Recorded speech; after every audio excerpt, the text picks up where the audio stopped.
The air has cleared out, and here in Auburn, New York, the Pioneers get ready for a contest where they need to succeed in order to move closer and closer to that 4th seed. However, the team in their way, they have beaten just once this season in the Auburn Doubledays, who look to continue their dominance over the Pioneers. They've already won the season series, trying to continue it through and hold on to that 3 seed that they currently have. It's the Auburn Doubledays. It's the Elmira Pioneers, taking place here from Falcon Park in Auburn, New York, only on the Pioneers Broadcasting Network. Anthony Labonte alongside Evan Baird for this one, taking you through the action here today.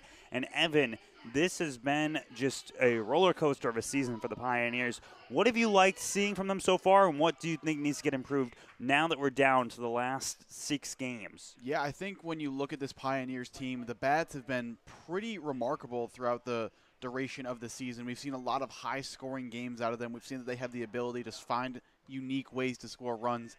However, an issue that they've had has been just about everything that you could have go wrong in the field, whether that's the pitching, whether that's your fielding. It feels like definitely not making the most of their fielding plays when they are in the field, and it seems like the pitching definitely not doing any favors to them. And let's take a peek at the standings real quick. I mentioned the 4th seed, currently New Elmira. Olean, half game behind. Niagara Ironbacks, half game behind. Olean faces off against Batavia today. Niagara, they take on Niagara Falls. What are you looking at with those matchups as well? Yeah, I mean, what it comes down to with those two is basically the entire race right now is who wants it more. It's pretty much neck and neck. A lot of head-to-head is going to wind up deciding a lot of it. Obviously, Elmira with the huge tiebreaker against Olean. Against Niagara, I believe they split the season series, so tough to look at it there. But it's really going to come down to who wants it the most here. 3 teams that are very close in a very tight race. It's going to come down to the last day. And quick peek at the starting lineup. Manny Esley will start things off. Caleb Delaney's in 2. Brett Baker, he's the center fielder for this one. Manny Castro moves over to short. Brendan Dubak's at first. Alex Davis in the 6 hole. Jack Aylward in the 7. Ryan Gabbianelli at 3rd at 9. At 8, Jones is at 9, and Gingrich plays in the 10th slot. As Manny Esley gets ready to go, he's going up against a man in Zach Muir from Hofstra. Looking to try and bring things through. Esley so far this season batting just 158, but that's been in part also to 11 walks that he has this season. Getting ready for the first pitch. It comes in here. First pitch strike, and that starts the game off. Official start time 6:36 in this ball game. And so 1 strike already comes in. Muir kicks and deals. That one going outside. Did Esley swing? He did not. It's going to be a 1-1. Esley's always so aggressive in his first couple pitches that he sees. Yeah, it always feels like within one of the first 3 pitches he sees, he's just about guaranteed to swing at it, especially if they're in the strike zone. 1-1 the pitch. That one is cut on a miss there. It's going to be strike 2. Not a high amount of speed coming here from Muir, but enough to get it done. Yeah, Muir already thrown 2 off-speed pitches, both of them going for strikes so far, so let's see if that's something he's got working today. 1-2 count, the pitch into Esley. In there, strike 3. Catches Esley looking. That's the first strikeout by Muir in this ball game. And up to bat now comes the player of the week this past week as well, batting .500 on the season. It's Caleb Delaney. Yeah, I mean, it feels like we just can't say enough good things about this guy at the plate. It seems like he's always in that bat, no matter what the count is. Feels like he's always going to try and get the extra 90 feet on you as well if he puts it in play. First pitch by Muir, that one's going to be low. Another guy who's also aggressive first pitch. If it's in the strike zone, Caleb Delaney, we saw in that last game against Geneva, his hits mostly came off first pitch strike. So that one goes for a strike there. Yeah, there's no real free get-me-over sort of off-speed pitches with this Pioneers team. Anybody in this lineup has the capability to swing at that first pitch and punish you for it. Muir's pitch next goes for a ball, so it's going to be a 2-1 here for Delaney, batting in the 2 hole in this one. No Nick Spanner today in the lineup, neither no Jalen Tidwell. So that's what affects in terms of positions. That one's hit hard by Delaney, heads over towards left field, going underneath that one to make the catch. It's going to be Ethan Smith, and with that, let's take a peek at the fielders for the Auburn Doubledays. It's Miles Fontaine at 3rd, Connor Rumps at short, Flynn Shoup is at 2nd, and Justin Batts is over at 1st. The outfield from left to right, Ethan Smith, Teddy Monahan, and Steven Ambrosio. The catcher is Jake Bentavenga for the Doubledays.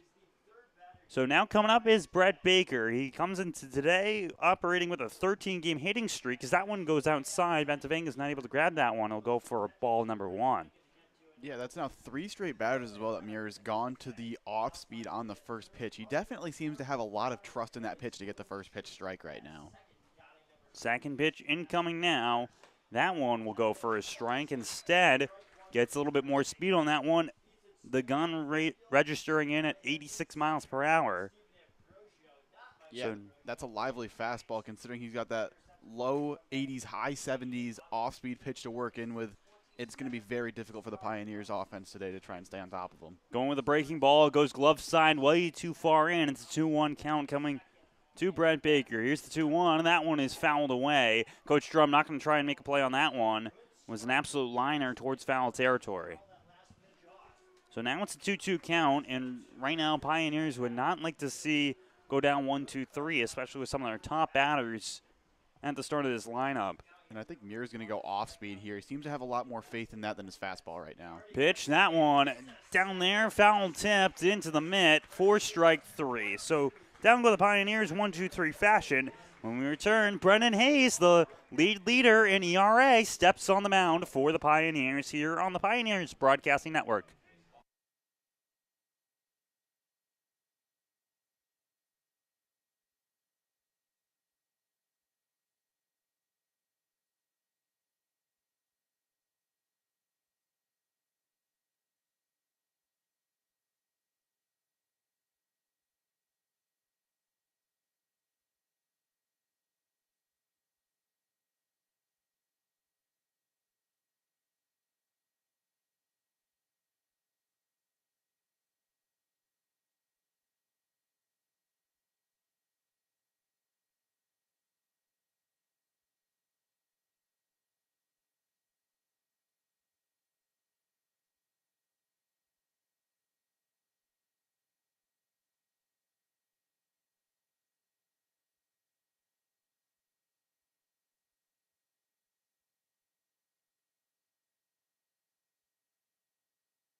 Here for the bottom half of the first, the Pioneers not able to put anything on the board in the top half. Brendan Hayes on the mound, getting ready to go here. The league leader in ERA for the PGCBL, as well tied for the most strikeouts in the PGCBL with 48.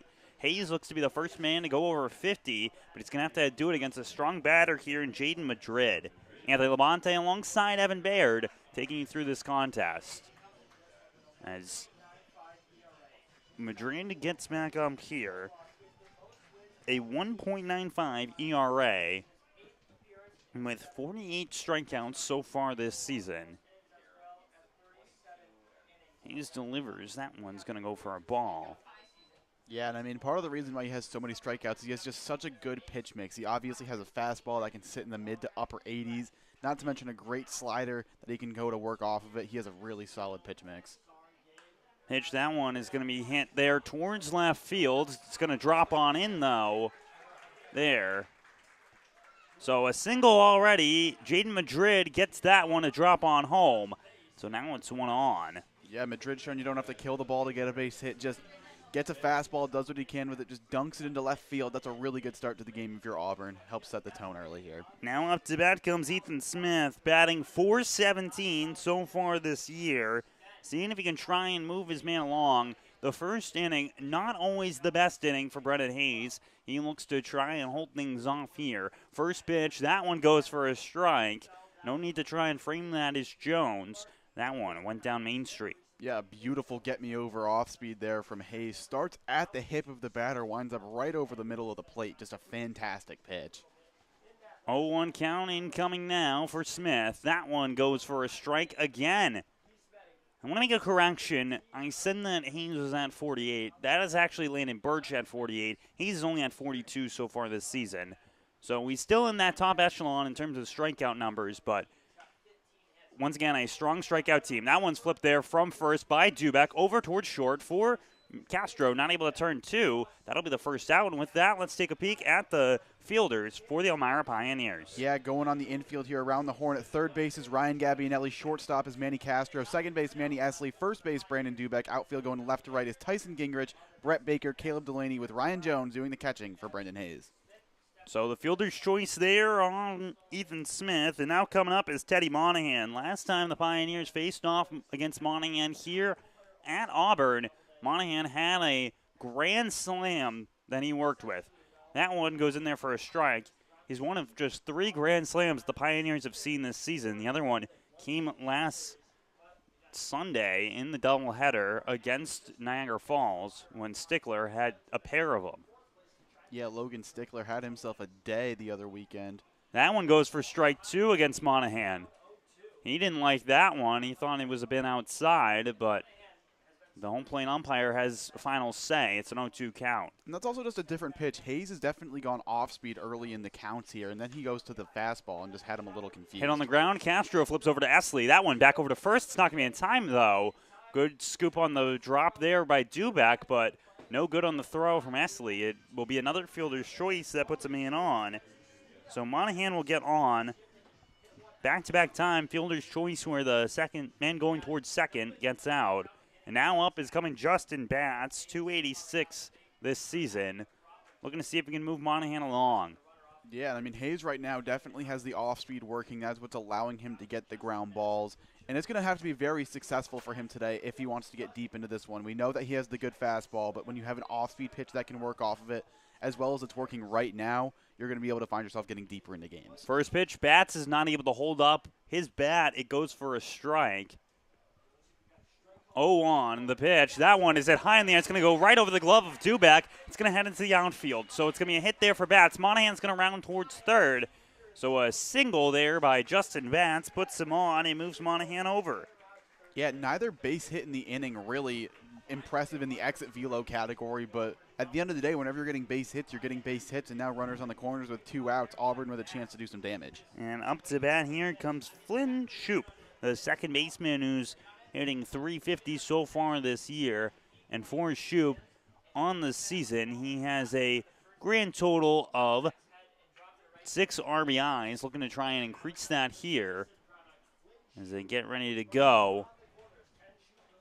He steps up in here. Man on the corners. Monahan on third. On first is Batts. Pitch. That one goes for a strike. Called strike there on a breaking ball. Yeah, again, Hayes goes to the off speed, and again, Hayes is able to get strike 1. If it ain't broke, don't fix it. As Hayes continues and Jones gets on down set.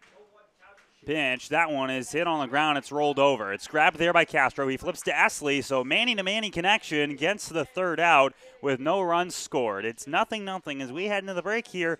When we come back, top of the second inning, Pioneers look to get something on the board here from Auburn, New York.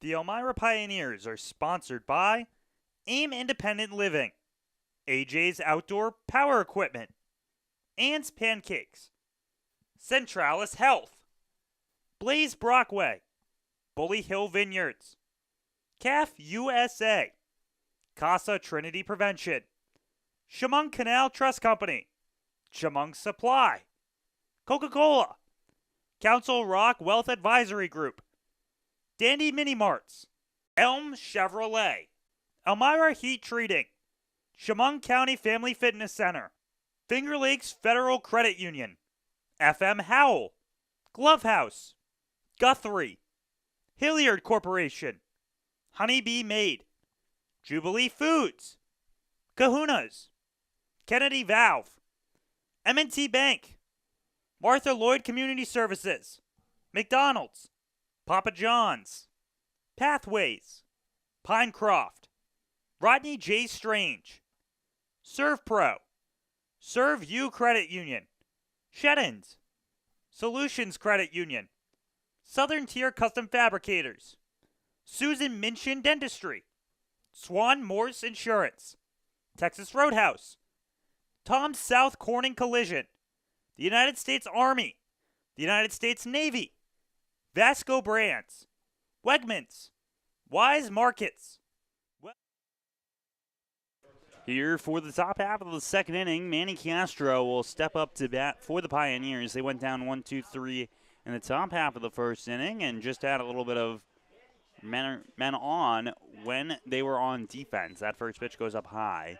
Able to hold off, though, we're in the Pioneers. It was some good fielding by the players to get out of that one.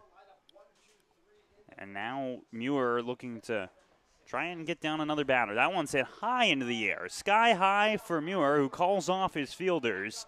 He's going to grab that one with ease and get the first out. Yeah, it's really rare to see a pitcher catch a mile-high pop-up on the infield. Usually the pitcher, the last person that any coach wants to catch the ball. More times than not, you'll see a shortstop, a second baseman, a middle infielder take over in a situation like that. But Muir with the confidence there on the mound records the first out himself. Brandon Duback now steps up. He is the first baseman in this contest and enters into today with a 6-game on-base streak that he looks to try and extend. But right now, Muir has been just mowing down Pioneers. First pitch, that one's outside. 4 have come up. All 4 have gotten out. As that one will go 1-0 for him. Nothing has been hit on the ground so far. That one outside 2-0. Yeah, Muir's been going to his off speed to get those strikes. It seems like his fastball does not quite with as good of a command as his off speed right now, but winds up missing the zone on that one there. 2-0 the pitch. That one will go for a strike, so turns around the 2-0 to a 2-1. Just getting one right above the knees of Duback. That there gets his fastball in there. Next pitch, that one's inside. It's 3-1. Yeah, if you're Duback here, you have to imagine you're taking unless you get exactly the pitch you want. Doesn't seem like he has the best command for the strike zone right now with you being just the second batter of the inning. Just try and gotta draw pitches, try and make something happen. Swung on there, 3-1. That one's going back towards the wall. Back there to grab it, though, is going to be Ambrosio for the out. He's on the warning track and makes the snag. So 2 down for the Pioneers. Big swing by Duback, not enough there. And so now coming up is going to be the next batter in Alex Davis. And Davis right now, he's gone a little cold. He's 0 for his last 8, but does have 2 RBIs within that stretch. Pitch 1 coming to Davis. That one's outside. And it'll be 1-0. Davis gets a lot of his work done when there's men in scoring position. 14 RBIs so far this season. That one goes for a strike, though. Yeah, and another sequence that Muir starts with a fastball off the plate, and then he follows it up with an off-speed that winds up going in for strike 1. 1-1 count. The pitch, that one is low. It's 2-1. Bentavengo with the grab there. And so, looking to try and get someone on base here is Alex Davis. That one goes for a strike. So Davis is sitting in the 2-2 count once again. Seems like he does a lot, but is able to swing when he's down on the count. That one outside, it's going to be 3-2. Yeah, and it seems like Muir has gone to a lot of just front door off-speed pitches that start at the hip of the right-handed hitters and wind up over the plate. Full count, that one's fouled away. So 1 pitch away from getting their first man on are the Pioneers. However, also 1 pitch away from ending this second inning. Top half of the second. That one is swung foul once again. So Davis has been continuously fighting off. Like I was mentioning before, he works well when it comes to battling off in 2-strike counts. Full count, 3-2, the pitch. That one outside, ball 4. First man gets on. It's by a walk by Alex Davis. Yeah, and that's just a great at-bat there from Davis. He kept fouling off the off-speed pitch that he was getting from Muir. Eventually winds up getting the fastball, the pitch that he has less feel for. Winds up taking it for ball 4. Just a really great at-bat there to see everything that he had and still be able to come out on top. Now up to bat comes Jack Aylward, who's got an OPS of 972 this season. That's one of the higher OPSs that you generally see. Of course, when you reach 1,000, that's when you get towards that elite caliber level. Well, English is having a little bit of struggle today for me. Hey, nothing wrong with an OPS in the 900s, though. Let's put it this way. If you have somebody this deep in your order with a 900 OPS, you know you have a very solid lineup that you've constructed. 1-0 count here for Jack Aylward. That pitch outside, the throw back over towards first, trying to get Davis, no good. Ventavanga with the throw. It's a 2-0 count. Jack Aylward, if there's a nickname you can give him, it's the king of the away field. He has 3 home runs so far this season, all of which have come on the road in Geneva, in Newark, and in Batavia. Trying to get another one here. That one's outside. He accounted it almost to like Thanos with the Infinity Stones. He wants to get one at all the away ballparks. Yeah, I guess there's just something about that bus ride that he has on the way over that must clear his mind differently than being able to, sleep until you have to get to the field and then just playing a game at your own stadium. And I can't fault him. Whatever works is whatever works. 2-1 count now after the called strike there. Aylward held up the bat. Alex Davis over at first base, the first base runner for the Pioneers. That one swung high and hard by Jack Aylward, but it will go far and it will go foul. That has just been the problem for him these past couple of games is he has all the pop of the bat, but he just swings a touch too early, and it goes foul. Yeah, it seems like in the last couple of weeks he's cleared the fence about a half dozen times, with all of them being on the left side of that left field pole. Seems like he's so close to being there just a little early. 2-2, the pitch. That one's outside of the plate. It's now going to be a full count incoming. That was a good take there. That was another off-speed. That one started over the middle of the plate and wound up working itself outside. Just a great job to lay off from Aylward. Full count for Aylward. The pitch. That one is too far outside. He's going to walk. Second base runner gets on. Aylward, 48.1% of the time he gets on, and right there he does so by getting the count full and getting out on ball 4. So now coming up is going to be Ryan Gabbianelli, who steps into today batting .246.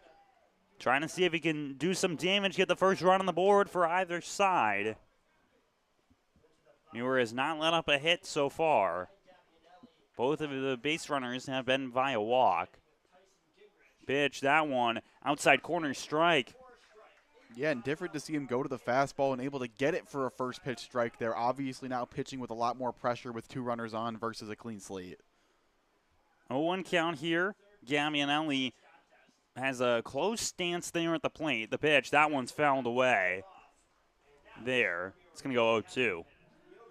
You have to imagine he's going to be getting an off-speed pitch here. He just got one from Muir, was a little bit behind on it, if anything. So have to imagine he'll be getting one more on the inner part of the plate here, just going for that same front door sort of slider that just winds up freezing him for strike 3. 0-2 count for Gabbianelli. Davis across the diamond.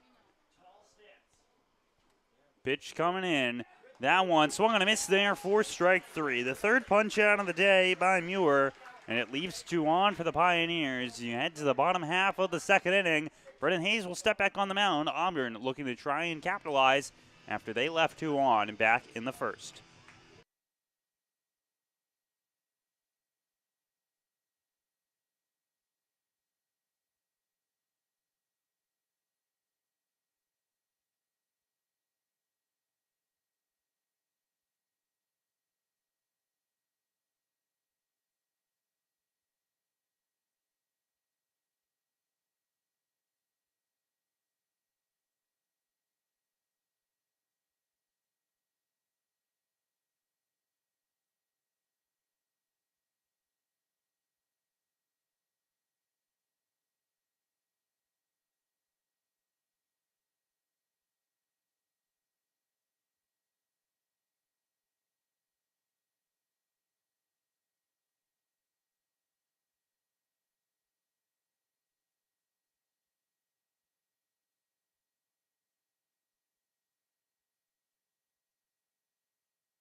back here. Bottom half of the second incoming. Hayes on the mound for the Pioneers. He got through the first inning, not allowing a man to come home.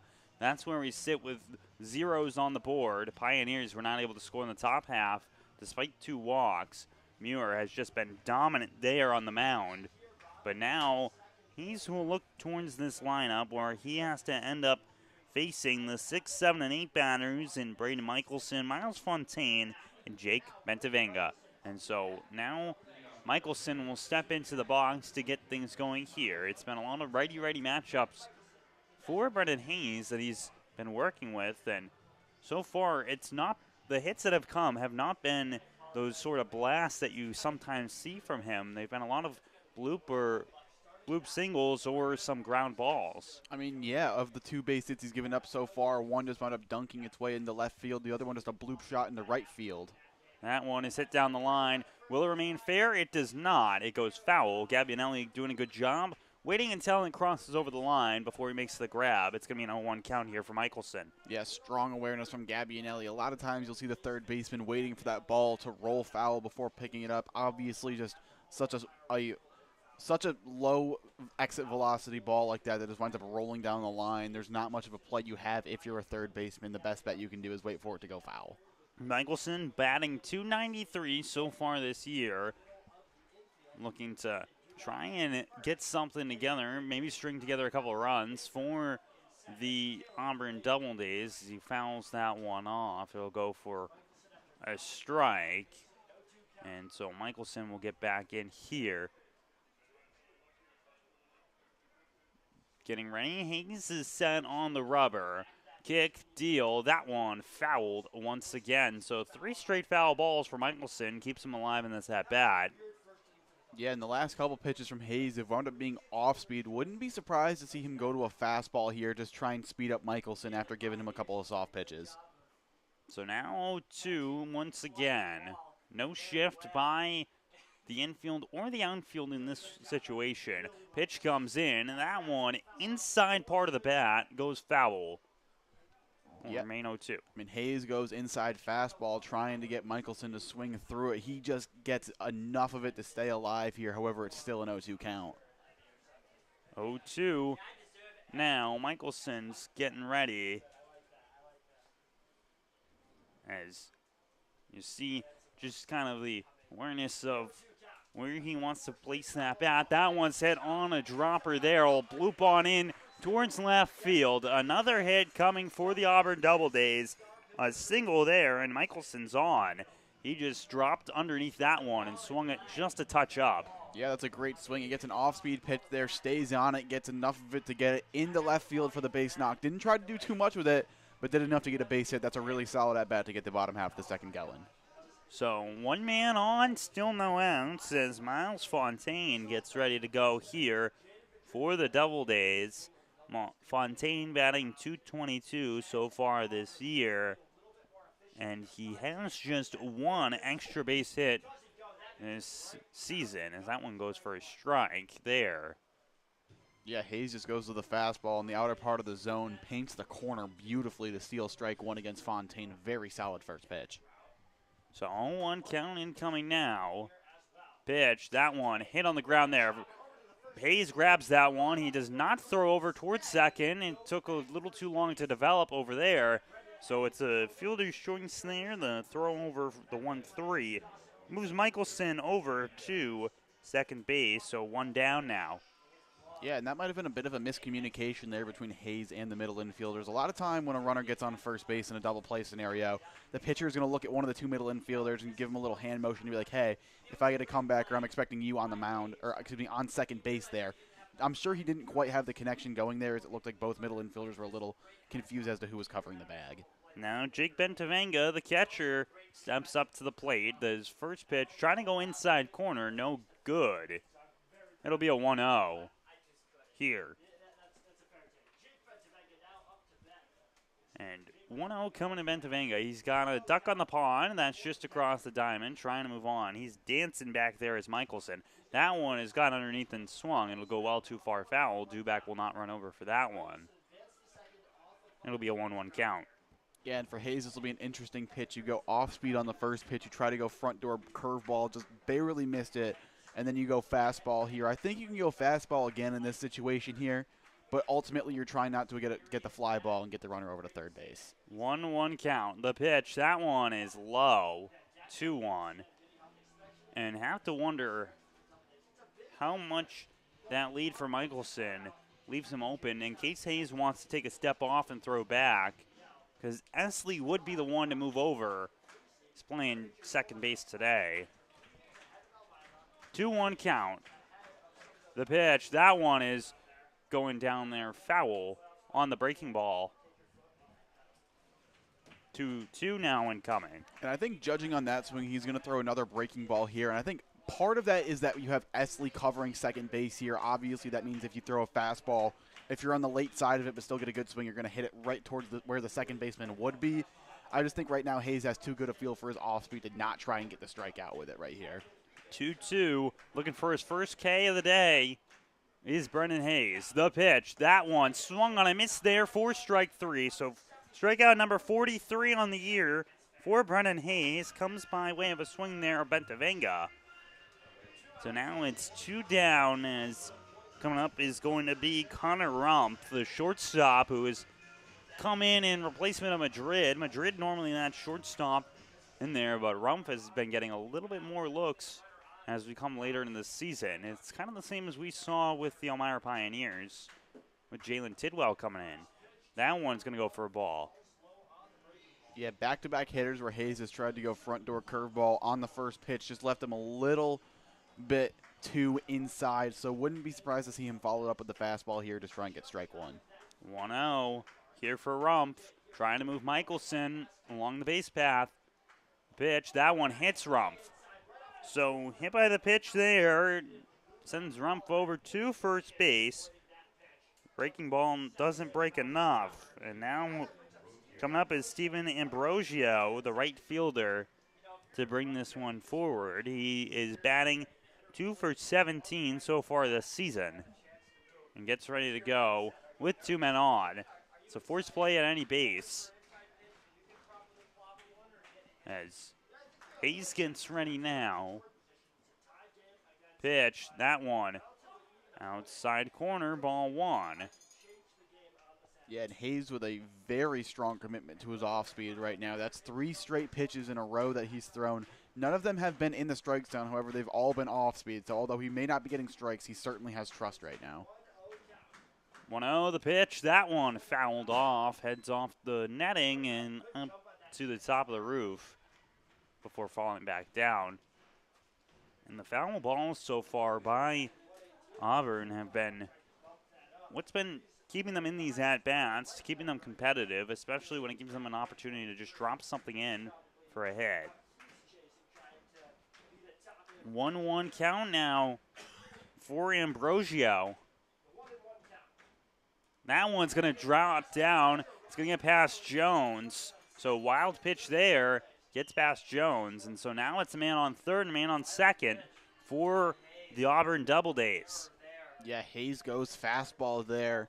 Just winds up spiking it. I'm going to guess that one of the stitches might have gotten a little bit too buried in one of his fingers there. Either that or he had the ball stick to his hand a little too long. Either way, big mistake to make. However, you are still just 1 out away from getting out of the jam. 2-1 now and coming for Ambrosio, the 10-hole hitter. Top of the order coming up next. The pitch, that one will go low, ball 3. So just a hair low there, and it's in favor of Ambrosio with the 3-1 count. Do you start swinging with 2 men on? I think you can be comfortable taking this pitch knowing that you have your leadoff man on deck should it get there. And honestly, just trying to make him throw a strike right now. Seems like he doesn't have the greatest feel of the zone. As that one goes low, no need to swing on that one. It knocks into the ground there. And so now the bases are completely loaded. First walk issued on the day by Brendan Hayes. And now it's the top of the order for a second time today. And Jones is going to talk to his arm. And I like this here from Ryan Jones. You know, like right now, your pitcher definitely not with the outing that he had hoped for to start this game. However, still no damage has been dealt here. However, you are in a very big situation here. Just go out, kind of reset your pitcher's mind a little bit. Remind him that earlier on in this inning, he was hitting the strike zone very well, able to get a strikeout earlier in this inning. Just go out there, give him the refresh, let him know that you still got 1 out away from getting out of the inning. Jaden Madrid steps up. He had a single his first time up, 1 for 1. The second time through the order, coming up now just in the second inning. Bases completely loaded, so anyone getting on allows some runs to score. The pitch, that one's outside. Hayes has not gotten a called strike in the past 2 batters. Yeah, certainly difficult to be successful as a pitcher when you're not getting any pitches to go by the hitters to be called strikes. Obviously, if you're getting the swings, that means you're either putting it in the zone or you're throwing the deceptive stuff, but just not able to get the calls. That one goes for a strike there. It's the outside corner. I mean, you set him up perfectly, I guess. Just a beautiful fastball painted on the outer half. Great pitch there to get strike 1. So bases loaded right now. Braden Michelson's on third. Second base has Connor Rumpf, who got hit by the pitch, and Steven Ambrosio at first following his walk. That one goes for a called strike as well. That was a fantastic pitch there from Hayes. As soon as he let go of it, I thought that one was going to wind up hitting Madrid, but just beautiful glove side break there, able to get strike 2. Now you're just 1 pitch away from getting out of this. So 1-2 count incoming. Have to wonder if Hayes potentially goes with a chase pitch here. 1-2. The pitch. That one is hit high into the air towards foul territory. Dubak's running over there for that one, but it'll go too far. It's going to hit off the patio area over towards the right side of the field. So remain a 1-2 count. Yeah, and Hayes went to the fastball there, dialed it up to 88 miles an hour. That one just fouled off by Madrid. However, he was late on the swing, obviously, with the foul ball going over towards first base territory. Wouldn't be surprised to see him climb the ladder here. Just go back to the fastball, but just try and make it more unhittable. 1-2 count. It remains for Madrid, the extra hitter in this contest. The pitch, that one's hit right back towards Esley, who takes a little leap, makes the grab, and gets the third out. So with bases loaded, the Pioneers are able to hold off here in the second inning. It remains 0-0 as we head to a quick break here on the Pioneers Broadcasting Network. The Elmira Pioneers are sponsored by AIM Independent Living, AJ's Outdoor Power Equipment, Ann's Pancakes, Centralis Health, Blaze Brockway, Bully Hill Vineyards, CAF USA, Casa Trinity Prevention, Chemung Canal Trust Company, Chemung Supply, Coca-Cola, Council Rock Wealth Advisory Group, Dandy Mini Marts, Elm Chevrolet, Elmira Heat Treating, Chemung County Family Fitness Center, Finger Lakes Federal Credit Union, FM Howell, Glove House, Guthrie, Hilliard Corporation, Honeybee Made, Jubilee Foods, Kahuna's, Kennedy Valve, M&T Bank, Martha Lloyd Community Services, McDonald's, Papa John's, Pathways, Pinecroft, Rodney J. Strange, ServPro, Serve You Credit Union, Sheddens, Solutions Credit Union, Southern Tier Custom Fabricators, Susan Minchin Dentistry, Swan Morse Insurance, Texas Roadhouse, Tom South Corning Collision, the United States Army, the United States Navy, Vasco Brands, Wegmans, Wise Markets, Well Now Urgent Care, WETM, Wiggle 100, and Woodbrook Assisted Living.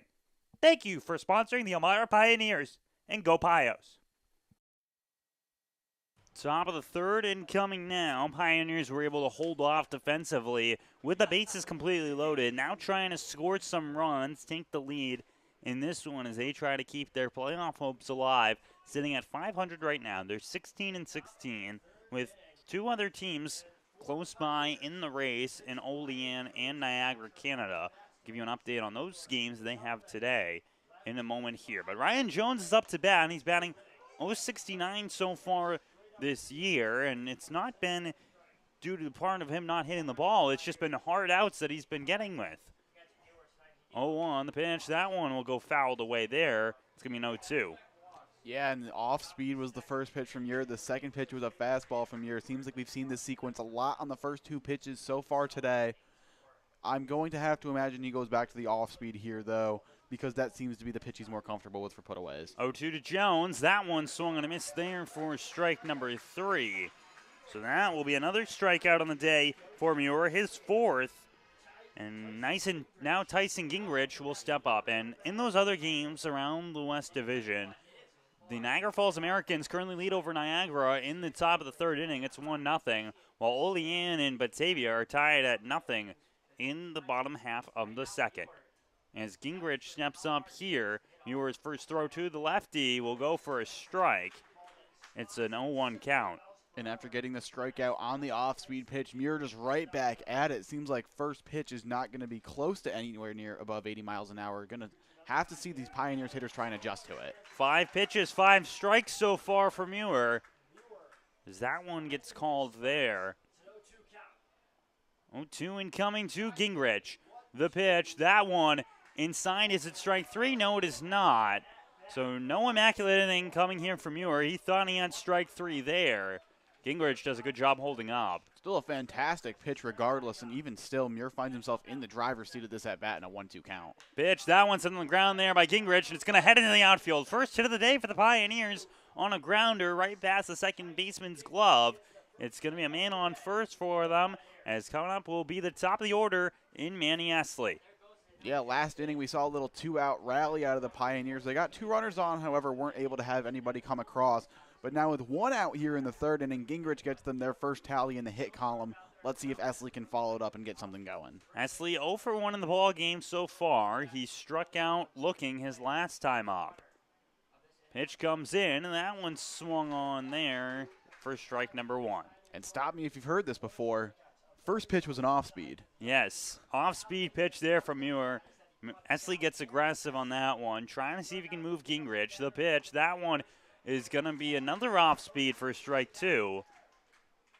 I mean, if the pitch works so well, why stray away from it? I mean, a little deviation from the norm there, however. A lot of times the second pitch has been a fastball, but just right back to the off-speed. He's looking for the ground ball double play right now. That one's fouled away, and I guess the idea behind that was Esley, his first pitch that he saw, he swung on. He swung a bit early on that. So if you go with the fastball, Esley's going to be on top of it. You go with the changeup, all of a sudden, you got strike 2 coming in. It's an 0-2 count still following the foul ball to Esley. 0-2 pitch. That one swung on a miss there for strike 3. Another off speed gets him out of there. That's going to be another punch out for Muir on the mound. And part of why the off speed works so well in that situation is a lot of times when a hitter isn't able to barrel up an off-speed pitch, a lot of times they just wind up hitting it right into the ground. That's why you see so many pitchers going to the off-speed pitch when they have runners on, because they're simply looking for the double play. Caleb Delaney up now, and one of the stats that you don't normally see from Delaney, 0 for 1 in this ball game. He's batting .500 this season, and he flew out towards left field earlier. 5 strikeouts so far by Muir in this contest. It's a 1-0 count coming here to Caleb Delaney. Shows bunt, pulls back, throw back over to first, not in time. Gingrich will be back there. It's a 2-0 count. Yeah, and I don't hate the fake bunt there from Delaney if you can make Muir think that you might be laying it down, because we've seen Delaney bunt for base hits plenty of times this year. You might be able to get a bad pitch right there, like a ball, and now he's in a 2-0 count and a big hitter's count here for a really good hitter. The throw, that one trying to go outside corner, no good. Heads into the other's batter's box with that fastball. It's a 3-0 now coming to Caleb Delaney.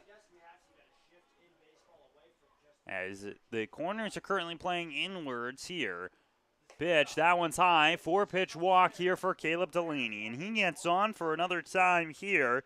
60% on base percentage in the games that he's played. And now he's on first, and Gingrich will move over towards second.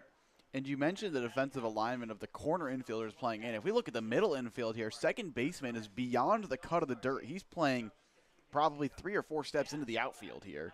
And so Brett Baker is up to bat here to bring things forward. He struck out his first time up, and he does have a home run so far this season. That was back at Batavia.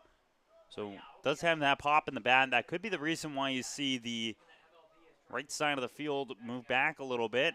Of course, more likely to hit towards the right side if you're a lefty. That one goes in there for a strike. It's going to be a 1-1.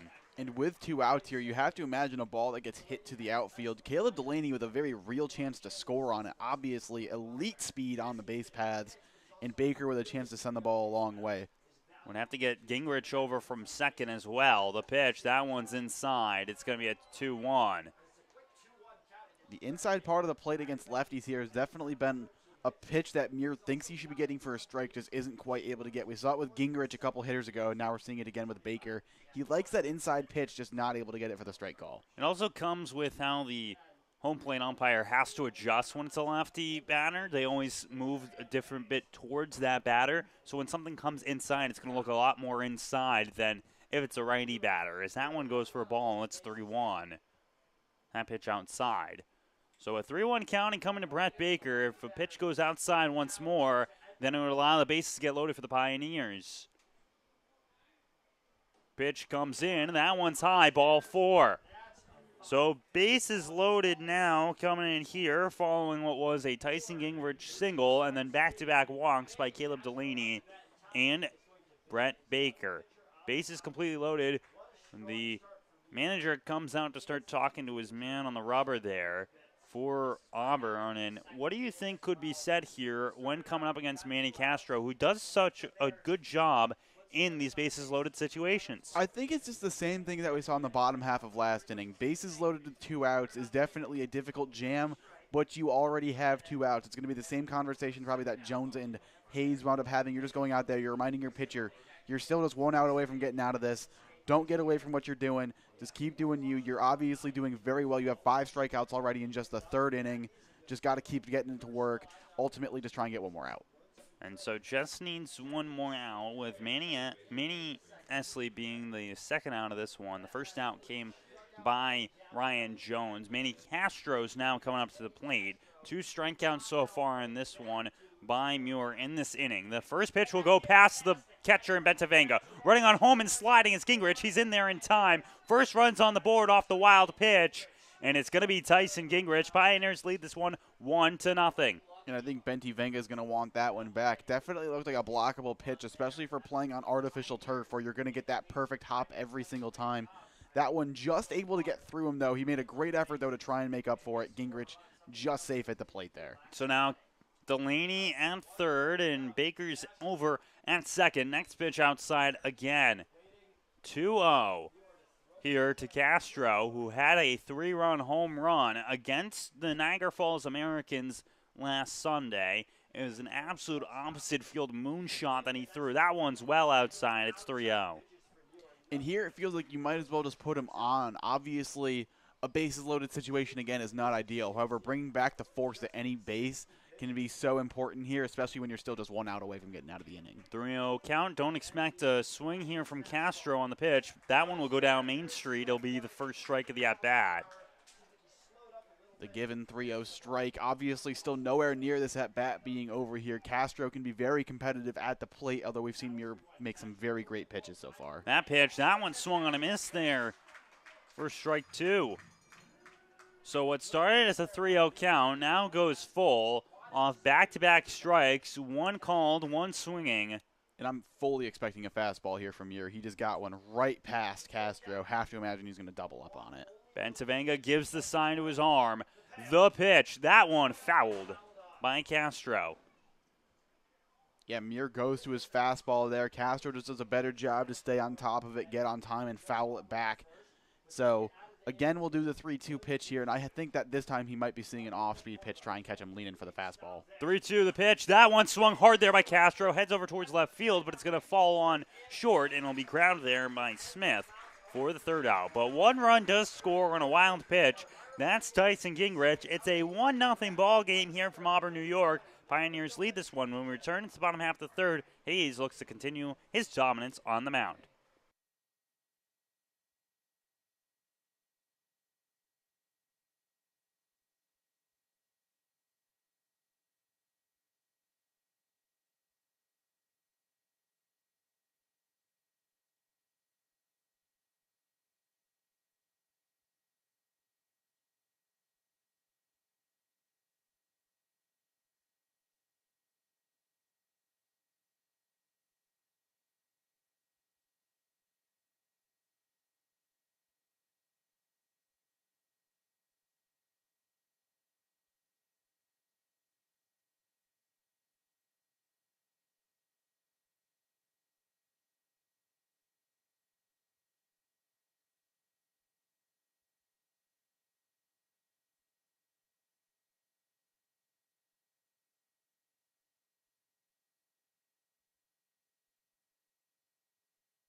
Parenting today can sometimes feel like you're way out in left field. Casa Trinity Prevention wants to give you some backup for when those unexpected hits come your way. The Triple P Positive Parenting Program for families is designed to help parents step up to the plate with confidence, learn skills that will help your family become stronger, healthier, and more resilient. To learn more, visit casa-trinity.org or email schmungprevention@casa-trinity.org. Thank you, Casa Trinity, for sponsoring the Elmira Pioneers. We return here for the bottom half of the third. Auburn was able to get the bases loaded in the bottom half of the second, not able to score. Pioneers do it in the top half of the third. They are able to. It's 1-0 with Hayes on the mound, and up to bat comes Ethan Smith, who made the last out of the top half of the inning.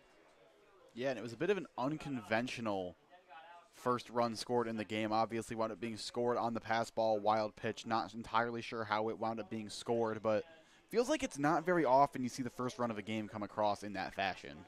And so first pitch there from Hayes goes as a ball. Knocks out of the glove there of Jones.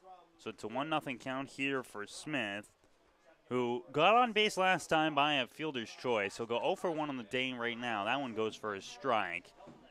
And so for Ethan Smith, he gets ready to go here from Denison University by way of Riverside, Illinois. He steps on in here. Hayes looking with a 1-1 count. Delivers. That one's hit on the ground. It's going to be grabbed there by Gabbianelli. He steps, he throws to Duback at first in time for the out. And so that's the first time that we've seen Duback get one of those long passes from the infield. His first game at first base today. Interesting to see how well he's done so far. Well, I can tell you from experience, whenever you're playing first base, whenever you see a throw coming over from an infielder, all you're hoping is that it doesn't bounce, and if it does bounce, you're hoping it's either a long bounce or a short bounce. You're just looking to avoid any kind of in-between bounce there, because that's usually where you start to see the ball get by you. That one fouled back there. It'll go for strike one. So it's going to be an 0-1 count coming in here for Teddy Monahan, who comes in. He got on via fielder's choice and was moved over towards third. Not able to score there. That one, the floater, no good. It'll be 1-1. Yeah, both pitchers today with phenomenal off-speed pitches, and they're both not afraid to use them in any given situation. Obviously no exception for Hayes on that pitch. Pitch comes in. That one's fouled back there. It's grabbed by the third base coach, who will throw it back over. So that will be there for strike two. So it's a 1-2 count incoming. As getting ready now.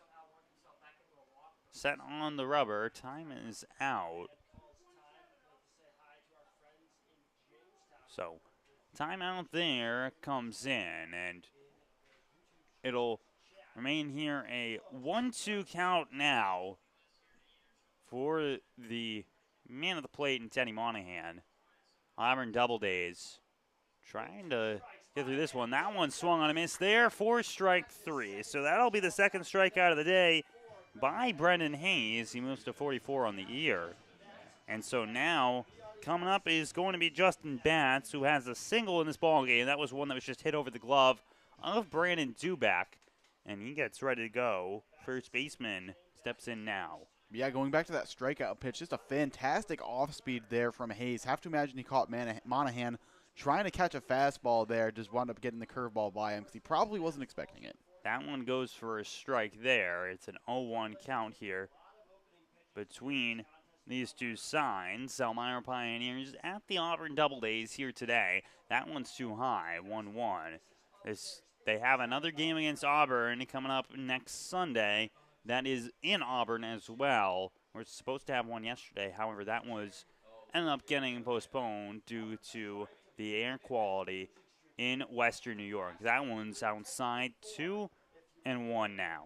Yeah, for those unaware, Western New York, definitely a time to be alive these last couple of days. The sky's been little on the orange side today. It's, however, more visible outside, and just a beautiful day for baseball. It is one of the reasons why the Jamestown game against Newark today not ended up played. They were still sitting at a sort of rating system of 297 when they ended up calling it there.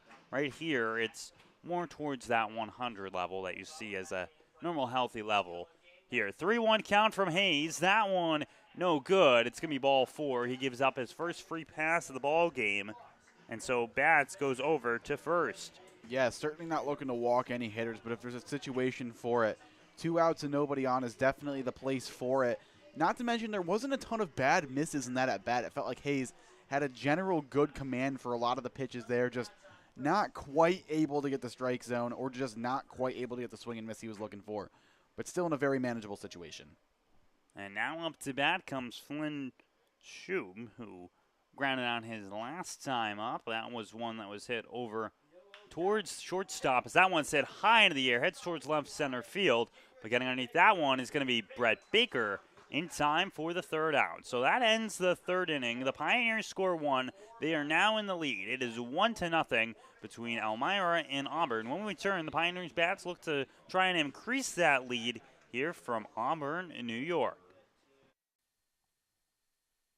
The Elmira Pioneers are sponsored by AIM Independent Living, AJ's Outdoor Power Equipment, Ann's Pancakes, Centralis Health, Blaze Brockway, Bully Hill Vineyards, CAF USA, Casa Trinity Prevention, Chemung Canal Trust Company, Chemung Supply, Coca-Cola, Council Rock Wealth Advisory Group, Dandy Mini Marts, Elm Chevrolet, Elmira Heat Treating, Chemung County Family Fitness Center, Finger Lakes Federal Credit Union, FM Howell, Glove House, Guthrie, Hilliard Corporation, Honeybee Made, Jubilee Foods, Kahunas, Kennedy Valve, M&T Bank, Martha Lloyd Community Services, McDonald's, Papa John's,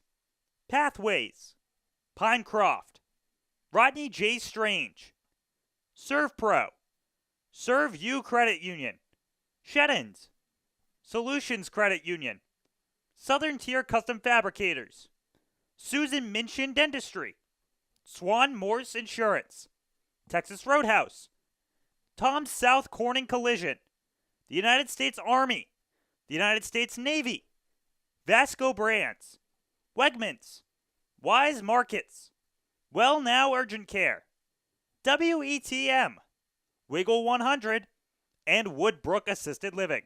Thank you for sponsoring. Top of the 4th, upcoming is Brandon Duback for the Elmira Pioneers.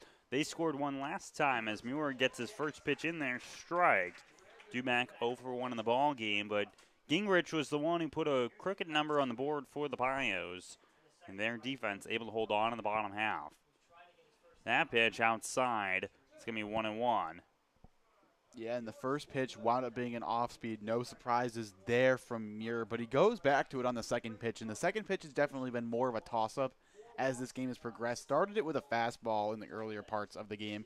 Now is morphed that second pitch into more of an off-speed type count. That one swung on a miss there. It's going to be for a strike. Pioneers just have a couple more games left on their schedule. This one here today against Auburn. Tomorrow it's Domestic Violence Awareness Night at Dunn Field against the Batavia Muck Dogs. The 1-2 comes in there. It's going to be a 2-2 count now incoming. So 2-2. And then on next week on Wednesday it's over at Geneva. Thursday at Newark. Friday is going to be back at home against Geneva once more for fireworks, and then Sunday against Auburn in Auburn. And for ticket information, you can call 607-734-2690. Full count, that one's fouled away. So Duback looking to stay alive in this count with the swing. That one looked like it would have gone for a strike, so good swing there by Duback. And that was also just the second fastball that he's seen in this at-bat so far. So Muir with a couple options here. Try and catch him off guard with another fastball or go back to the off-speed that you have working so well. That one's on the ground. It's going to foul territory, and it will go foul.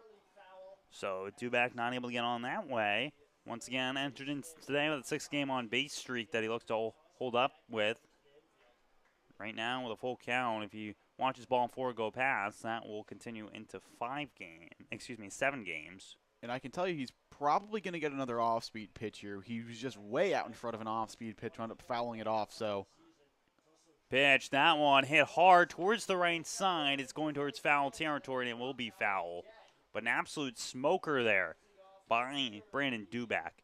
And that was off of a fastball there, so Muir trying to speed him up there after he'd probably set him up for an off-speed pitch there. An interesting sequence to see is now it'll be interesting to see where he goes. 3-2, the pitch. That one hit hard towards right side territory, foul. Once again, that one goes over the wall, foul.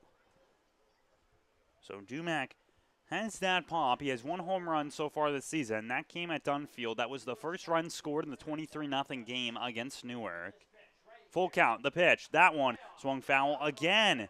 Heads right over to the stands. Kids run over to get it. It'll remain a 3-2 count. And that's gone off-speed, fastball, off-speed, and Duback has fouled all of them off. Your guess is as good as mine for what this next pitch from Muir is going to be. Pitch number 9 upcoming against Duback. That one is going high, ball 4. So Brandon Duback heads over to first base on a walk. His first time getting on today.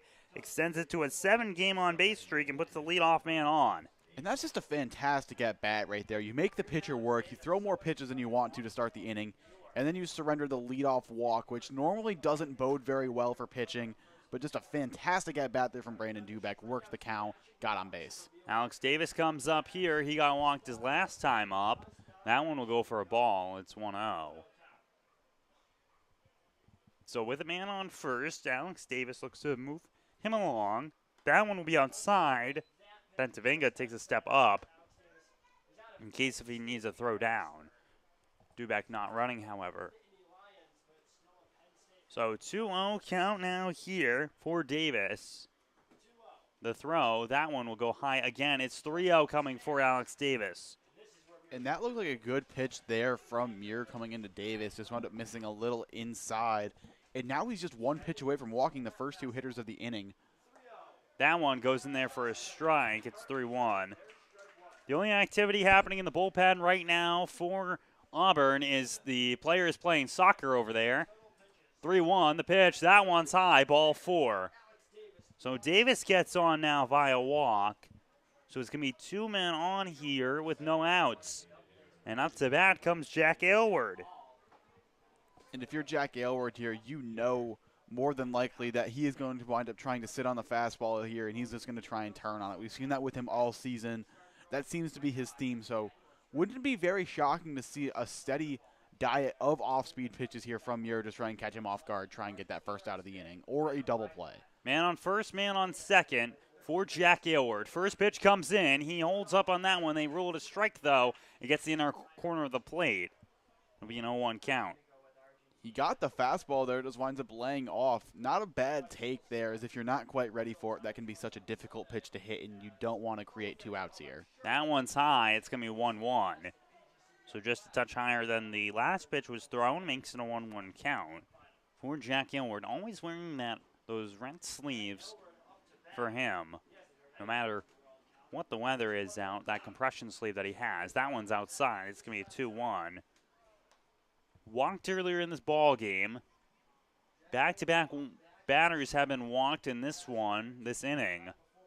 Still 0 outs. And it feels like this might be the pitch here in a 2-1 count, which is a hitter's count. However, 1 ball away from being in a position to potentially walk the bases loaded. Swung on and missed there. A big swing by Aylward. Makes it a 2-2 count. Duback over at second. First base has Alex Davis. Pioneers were able to score with bases loaded last inning. They were only able to score 1, however. So 2-2 for Aylward. The pitch, that one's high. Aylward ducks out of it. It'll now be once again a full count. Last time he faced a full count, he was walked. And if you're Muir, you have to make your perfect pitch here. You're just 1 pitch away from walking to issue a bases loaded situation. However, you can get 2 outs with 1 swing of the bat here. So you have to make the pitch that you're the most confident in. However, it has to be a strike. Payoff pitch. That one swung and a miss there for strike 3. Aylward upset, as that will be strikeout number 6 in the ball game for Muir. And up to bat now comes Ryan Gabbianelli, who's 0 for 1 in the ball game and tries to move things along here, but a ball on the ground could end this inning despite the first 2 men getting on. Gabbianelli struck down his last time up.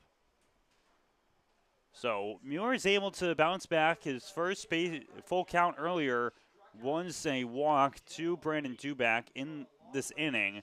His next one strikes out Aylward. That one's outside, 1-0 here for Gabbianelli. That one looked like he was trying to go with something breaking with some side action. Went too far over.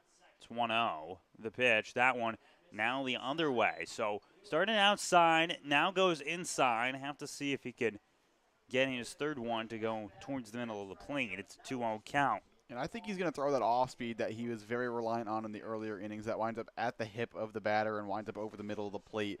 Just doing something to try and get strike number one here. The pitch, that one's low, 3-0. And it feels like this is automatic take territory here for Gabbianelli. Obviously, one pitch away from the bases being loaded. Doesn't seem like it's very worthwhile to wind up swinging here with the risk being ending the inning on a double play. Let's see if it's double T for Ryan Gabbianelli. The pitch, that one swung on a miss there. So swinging on a 3-0, it's now going to be 3-1. He just got in front of that one. So now it's a 3-1 count. I mean, he got a fastball, and he was ready to go on it, just not able to make contact with it, but a very hard swing. 3-1 count here for Gabbianelli. Muir throws. That one's hit hard, heads right towards the second baseman, who jumps up and snags it there. Great play by Shoop to get the second out. Jumped up there like Jeter, down with the ball for the out. Yeah, steals a base hit, possibly saves a run as well. Obviously, Dubeck, not the greatest speed out there on second base, but if that ball gets down in the outfield, we know that Coach Drum is very aggressive on sending runners to the plate. A fantastic play there by Shoop keeps this game right where it is. And now Ryan Jones will come up. He batted in the last inning, where he ended up striking out on 3 pitches. Got a couple swings in there, but ended up striking out. The first one, that one's hit hard and foul by Jones. Go 0-1. With 2 outs here, trying to hold just 2 men on are the Doubledays. As Jones steps back in here. Gingrich on deck. He represents the 10 batter in this one. Pitch from the man on the mound, and Muir will go high. It's going to be a 1-1. It seems like when he's missing the pitches here, Muir, it's either well high or well outside. Yeah, it seems like every time he doesn't find the strike zone, it's not a very good miss. And it seems like a lot of times when you're a pitcher, you can live with throwing balls if you can live with the fact that they're good misses, pitches that can be enticing to hitters or set batters up for a certain pitch later on in that bat to try and get the result you're looking for. Foul tipped there into the mitt. It's 1-2 here for Ryan Jones. Trying to see if he can move the 2-man over. Brandon Dubeck and Alex Davis. 1-2, the pitch. That one swung on there by Jones. Heads over towards shallow left field. Going back for that one and trying to make the grab. There's a shortstop and Rumpf. It's going to go past his glove.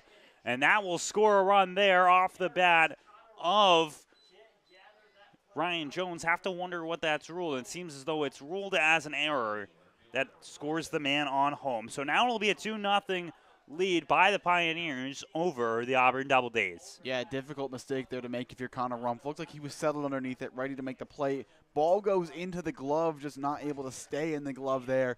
And with 2 outs, that's a big mistake as runners going on contact. Pios steal another run. They now lead 2-0. Dubeck moves on over home. Davis goes over to second. Gingrich looks at first pitch. That goes for a strike. He had the single, the only hit on the day by the Pioneers, and was able to move around and score for Elmira following a wild pitch.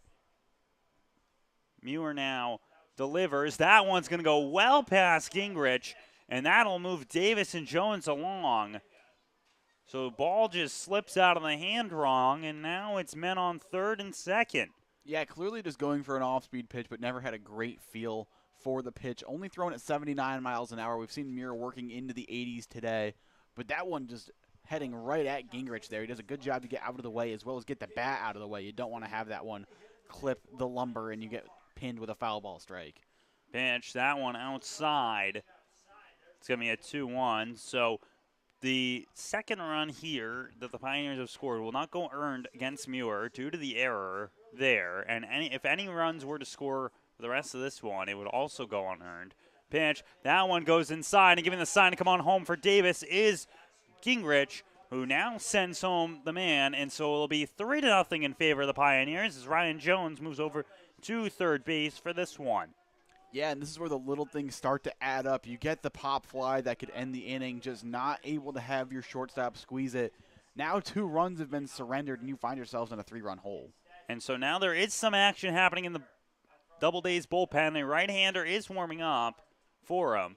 It's a 3-0 lead right now by the Pioneers. A 3-1 count incoming for Tyson Gingrich to go here. And Gingrich is just so capable of staying on whatever pitch he sees, making a great effort to put the ball in play here. Obviously, a base hit scores another run, which would be a very important insurance run for the Pioneers. And he finds himself in the 3-1 count. So a good amount of it to go out there and reset your pitcher. However, Gingrich still in the driver's seat. 3-1 incoming. Muir kicks, deals that one, swung on there. Do you think he had to swing on that one, Evan? I don't think he had to, and honestly, in a 3-1 count, you don't have to swing at anything, but obviously thought he was capable of putting that ball in play, doing damage, just a little bit behind on it, and now the count runs full. Full count. Muir, the pitch. That one swung on a miss there for strike 3. Swings over top of that one, so the damage will be limited. 2-run score, though, for the Pioneers. It's 3-0 as we head to the bottom half of the 4th here from Auburn, New York.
The Elmira Pioneers would like to thank AJ's Outdoor Power Equipment for being the official motorsport provider for the Pioneers. Visit them today at 1699 South Main Street in Mansfield, Pennsylvania. Thank you, AJ's Outdoor Power Equipment, for sponsoring the Elmira Pioneers.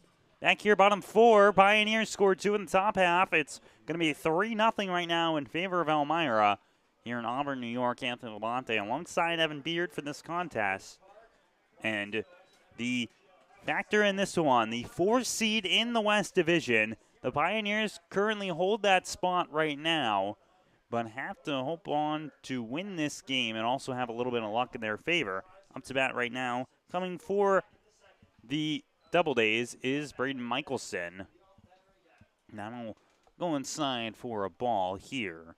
And one of the underrated qualities of Brendan Hayes is that it seems like he has such a good ability to pitch with a lead. A lot of times it seems like you see pitchers, they get that 3-run lead, and they kind of let their guard down a little bit. They start throwing pitches that are more risky, with the idea being you can get anything past these guys, but the reality is that's not normally the case. But Hayes does a good job to stay focused on the mound, stay within his means, and he'll just do anything he can to make sure this game stays where it is. So 1-1 here. The pitch, that one's a comebacker, and it's going to go towards the outfield. Castro's not able to play it, and so it'll be a single here for Michelson, his second single on the ball game.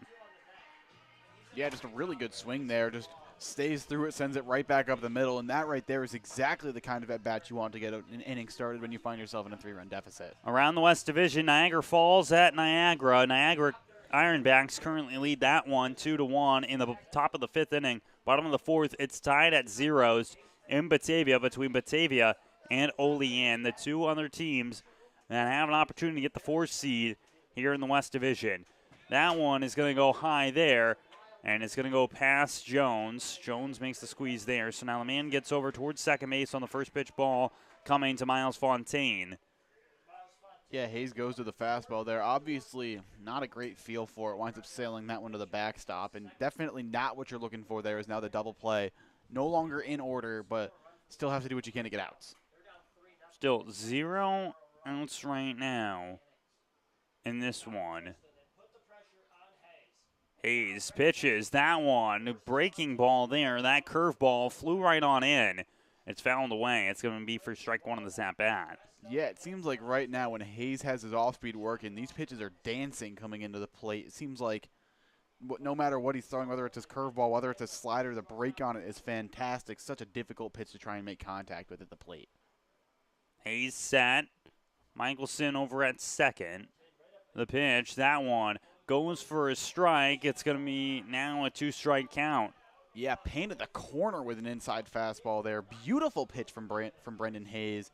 Now he finds himself 1 strike away from recording the first out of the inning. And that's what Hayes has done so well this season, is when he adjusts his zone and gets those corners. It's a 1-2 count coming here for Fontaine.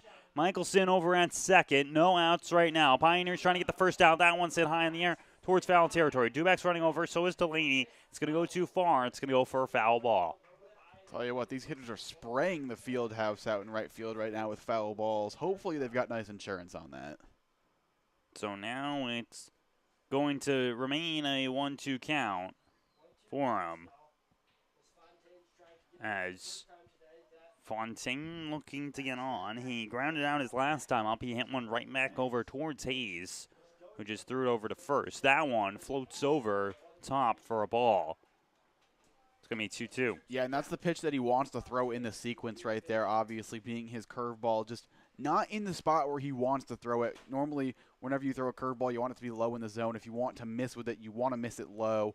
Don't want to miss it high like he did there, but that one is too high to be a strike.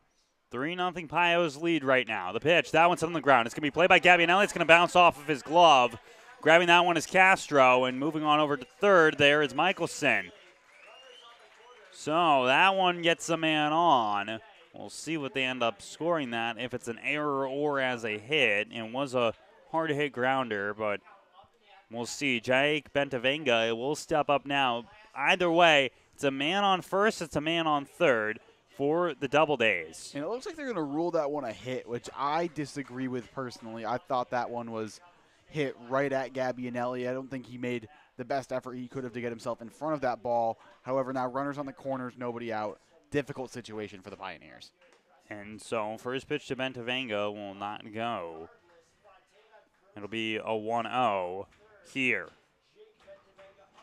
Lights on right now at Falcon Park here in Auburn, New York. Pitch from Hayes. That one swung on there. Jones throws down to second. That's going to be in time for the out. That's what Ryan Jones does so well, catching runners, stealing. It's a 1-1 count incoming, and a throw there by Ryan Jones hits Astley perfectly at second base. Yeah, you ask anybody on the Pioneers about Ryan Jones' throwing ability, and they will do nothing but sing his praises. He has been fantastic at throwing runners out this season. No exception right there, a huge first out in the inning. The 13th man that he's thrown out this season, trying to steal. That one outside. It's going to be a 2-1 here. And so Bentavenga will take a second before stepping back into the box. And just something to note here, the Pioneers are currently playing with their infield back despite having the runner on third base. What that says is if a ground ball should be hit here by Bentavenga, they are surrendering the run in order to record the out. That one's hit hard towards the right field, and going for that one is Delaney. It'll go fall foul, though. So it will now go to a 2-2 count. If Hayes can get this third strike here, that would be probably the perfect opportunity for the Pioneers, because now you just need one hit on the ground and you get the out without surrendering a run. Absolutely, and I feel like in this situation, Hayes is going to go to the off-speed that he's been so reliant on today. He goes to the fastball there on that last pitch, and it was hit out towards right field. Just a little bit too late there from Benty Venga. I don't think he wants to risk it with another fastball here. I think he's going off-speed. 2-2 count. The pitch. That one swung on hard. Heads towards left center field. Going for that one is Gingrich. It's going to bounce right in front of him. One run is going to score in Michelson. No move there by Bentavenga. And that will be an RBI single from him. It's going to now be a 3-1 ball game with just one out as now the men move over. Big swing there by Bentavenga as Pioneers lead this one 3-1 in the bottom half of the fourth. Yeah, you said it, a big swing there from Benty Venga. Also something to note, he took a very wide turn there around second base. Probably about around first base, about a third of the way to second base.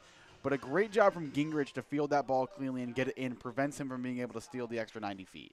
Now coming up is Connor Rumpf, who was hit by the pitches last time up. That one's fouled away. He'll go for a strike. So it's going to be an 0-1 count for him.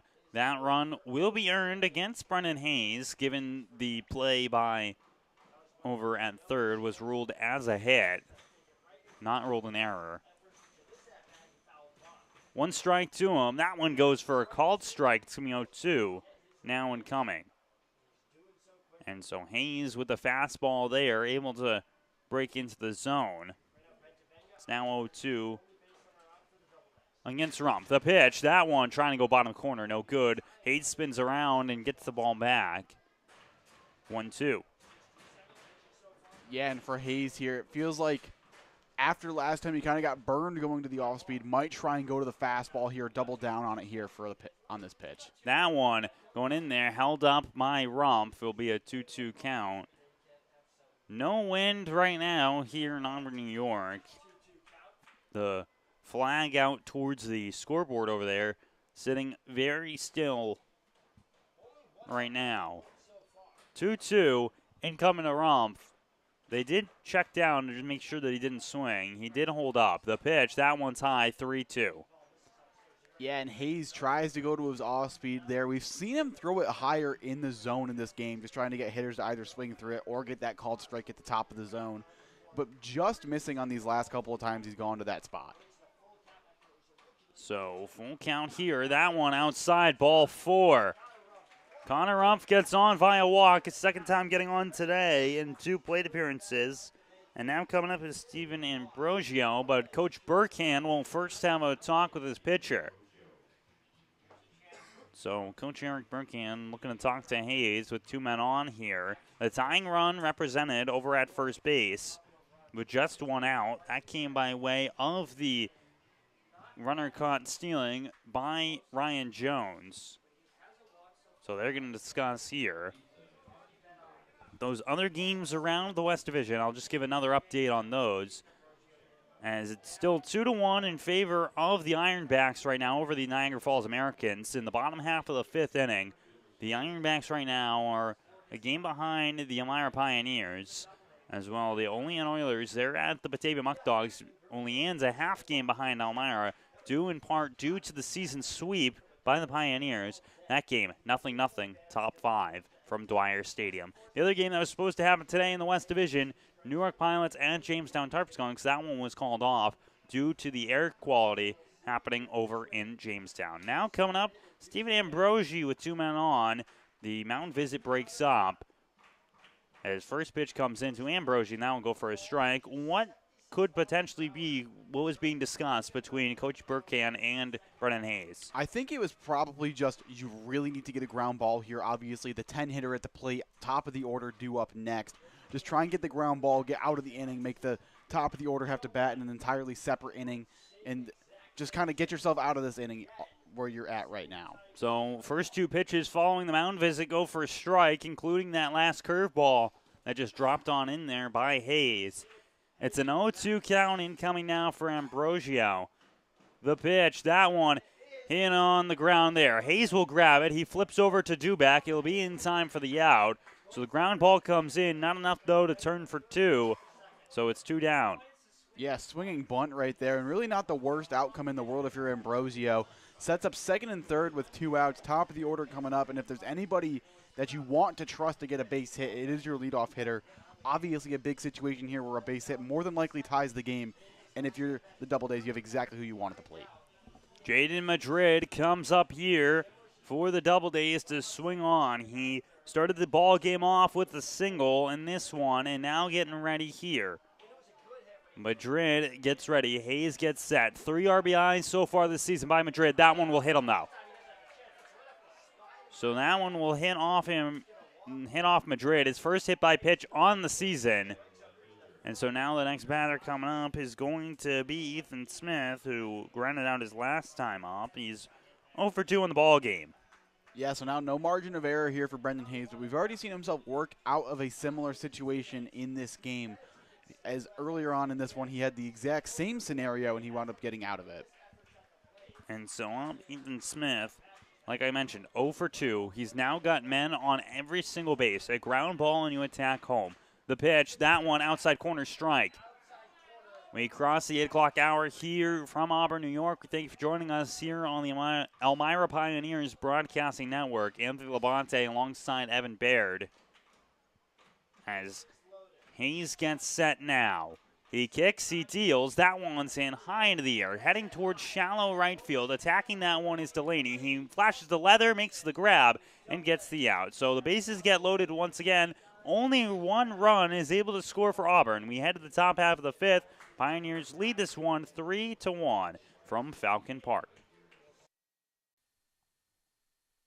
The Elmira Pioneers are sponsored by AIM Independent Living, AJ's Outdoor Power Equipment, Ann's Pancakes, Centralis Health, Blaze Brockway, Bully Hill Vineyards, CAF USA, Casa Trinity Prevention, Chemung Canal Trust Company, Chemung Supply, Coca-Cola, Council Rock Wealth Advisory Group, Dandy Mini Marts, Elm Chevrolet, Elmira Heat Treating, Chemung County Family Fitness Center, Finger Lakes Federal Credit Union, FM Howell, Glove House, Guthrie, Hilliard Corporation, Honeybee Made, Jubilee Foods, Kahuna's, Kennedy Valve, M&T Bank, Martha Lloyd Community Services, McDonald's, Papa John's,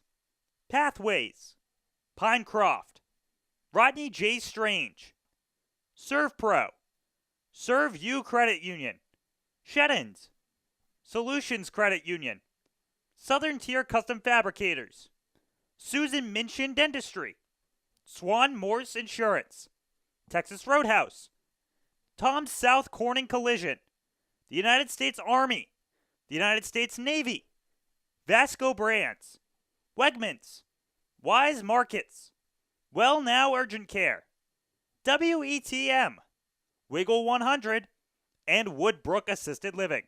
Thank you for sponsoring the Elmira Pioneers, and go Pios.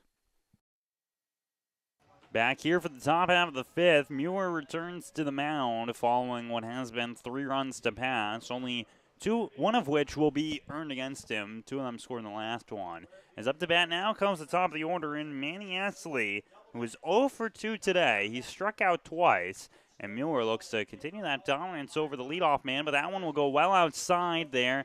Looked like he had a little sidearm action on that one. I think he wound up pulling that one just a little bit. Definitely not the start to the inning you're looking for. So first pitch just a bit outside. It's a 1-0 count. The throw in there goes for a strike on a swing by Astley. That's about as good of a pitch as you can throw to follow that up right there. Just goes off speed. Astley not ready for it. Swings right through it. Next pitch to Astley. That one swung on foul, tipped for a strike there. So sitting in a 1-2 count here is Manny Astley. So far today, it has been a grand total of 7 strikeouts by Muir. That one's well outside. Be 2-2. Now incoming. Yeah, he's working on number 8 right here, and I think he's going to go to a fastball after throwing a several off speeds. That one will go down into the turf.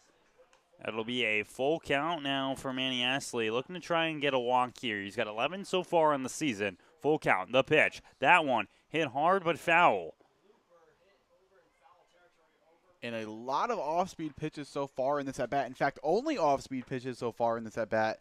Esley yet to see a fastball here in his third at-bat. Going to be interesting to see what happens. Full count, the pitch. That one, strike 3 is the call. Gets the inner corner, catches Esley off guard. That's his third time going down on strikes today, and the 8th time that Muir has sent someone down by way of strike 3. And so now coming up is Caleb Delaney. So far, Muir in this contest is looking at pitch number 100 right there. So I have to wonder if he's using those off-speed pitches just as a way to continue through this at-bat, through these innings. That one goes foul on the way by Delaney for strike number 1. Yeah, the off-speed pitch is definitely a little easier to throw on the arm, but that one goes in there for a strike. It's going to be strike number 2. So now it is an 0-2 count coming here for Caleb Delaney, who's 0 for 1 of the day. He does have a walk. The pitch, that one's in on the ground foul. Just lead on that one is Caleb Delaney. Means 0-2. Pioneers scored 1 in the 3rd, 2 in the 4th. Auburn returned back with 1 in the bottom half of the 4th inning. And that's what makes it a 3-1 ball game. The pitch, that one swung high into the air there by Delaney. Out into shallow left field there is the shortstop and Rumpf for the catch and the out. Second out comes in. Caleb Delaney 0 for 2 in the ball game. Yeah, and it feels like Muir just making quick work in this inning. Obviously, Esley made him work for it a little bit. But ultimately, whenever you can have an inning start with 2 batters going to the plate and both of them going back to the dugout without doing anything, you feel pretty good about yourself as a pitcher. Just 1 out away from retiring the top of the order in order. Brett Baker up here is he's going 25 games straight where he's got on base. Now trying to increase his hitting streak. That one goes for a ball. He walked his last time up. That was in the 3rd inning there. He's 0 for 1, though. He did strike out. That one high, 2-0.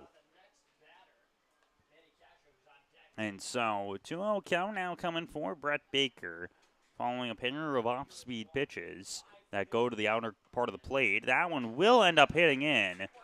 Breaks enough inside for a strike. It's now going to be a 2-1 count. Yeah, beautiful backdoor off-speed pitch there from Muir. Just nothing you can do about that if you're Brett Baker except take it and tip your cap, get ready for the next pitch. That one inside, 3-1. So Baker has not let that bat leave his shoulder at all in this at-bat, and he's sitting in the 3-1 count because of it. The throw, that one swung on there by Baker, heads over towards foul territory. Attacking that one is Bentavenga, who makes the grab for the out. So down 1-2-3 goes the Elmira Pioneers as we head back in the bottom half of the 5th. Auburn looking to try and bounce back with a couple runs on the board here on the Pioneers Broadcasting Network.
Bottom 5 incoming now. Pioneers not able to score in the top half of the inning.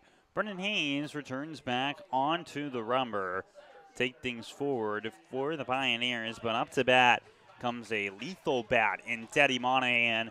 who looks to try and piece things together. He's 0 for 2 in the ball game, trying to change that up right now with just one swing of the bat. Yeah, Monahan just so difficult to pitch to because it seems like on any given pitch and any given at bat, he can do a lot of damage. So definitely one of those guys you circle on the lineup card and say you got to be careful when he comes up. I mean, he's got the power. He could probably hit it over any wall when he gets a hold of it, even the Green Monster. As it's an 0-1 count incoming now. Here, Hayes got that first strike in there. That pitch goes down low for ball 1. It's a 1-1 count. Yeah, and Hayes just has to try and settle in here a little bit. He's definitely done a good job getting the Pioneers to this point with the score being where it is, but this feels like he hasn't had a true opportunity to settle into this game, try and create some outs.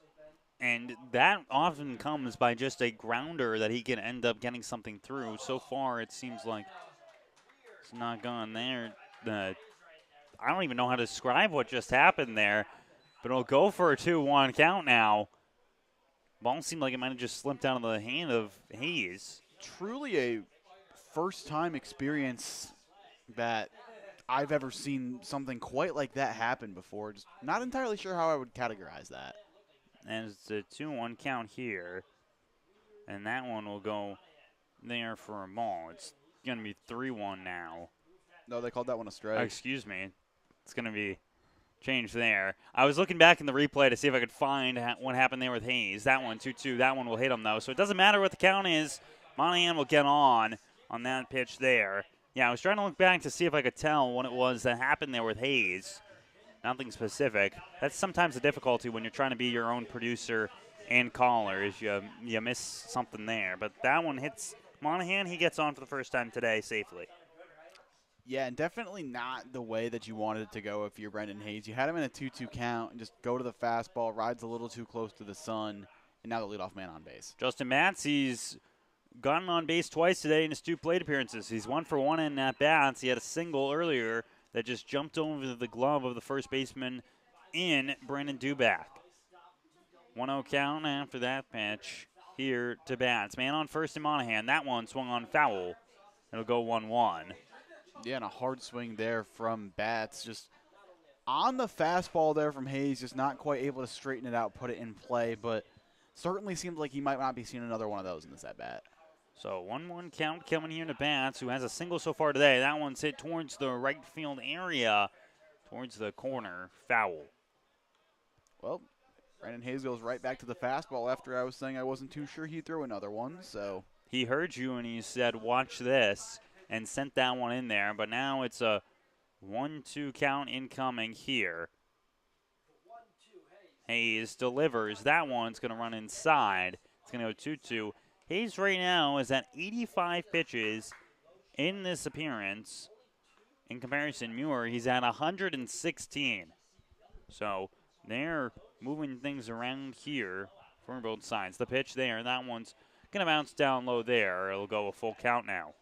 And this pitch has to find the strike zone here. It's one thing to hit the leadoff man, but walking the second man in the inning creates a lot more traffic, creates that higher probability of scoring for the Doubledays. So if you're Hayes, you have to settle in. You have to fire a strike here. The pitch, that one, down low, ball 4. Man gets on. Bats will head over to first base here. And now it's a man on first and a man on second for the Auburn Doubledays, with Flynn Shoup stepping up here. A look over towards the dugout in case of the chance that there is a mound visit, but it will not be the case here. Hayes gets back onto the white stripe on the mound and gets ready to go. Look down here. Gets set. Kick, deal. Bunt shown, pulled back, but will still be a strike going on there against Shoup. Yeah, and if you're Shoup right there, you have to realize that pitch more than likely going to wind up breaking back, catching a piece of the zone. You just have to commit to the bunt there because now the game plan given away, and you're unable to get it down, with the strike being the result. Bunt shown there. That one pulled back. Will not go for a strike. Jones runs up with the ball. It's going to be a 1-1 incoming. Duback playing in as well as Gabby and Nelly here. Dubek obviously going to be the main one to try and get to the ball here, especially with the bunt. You're going to be looking for it to try and get pushed first base side, as that eliminates the potential for a play over at third base even more.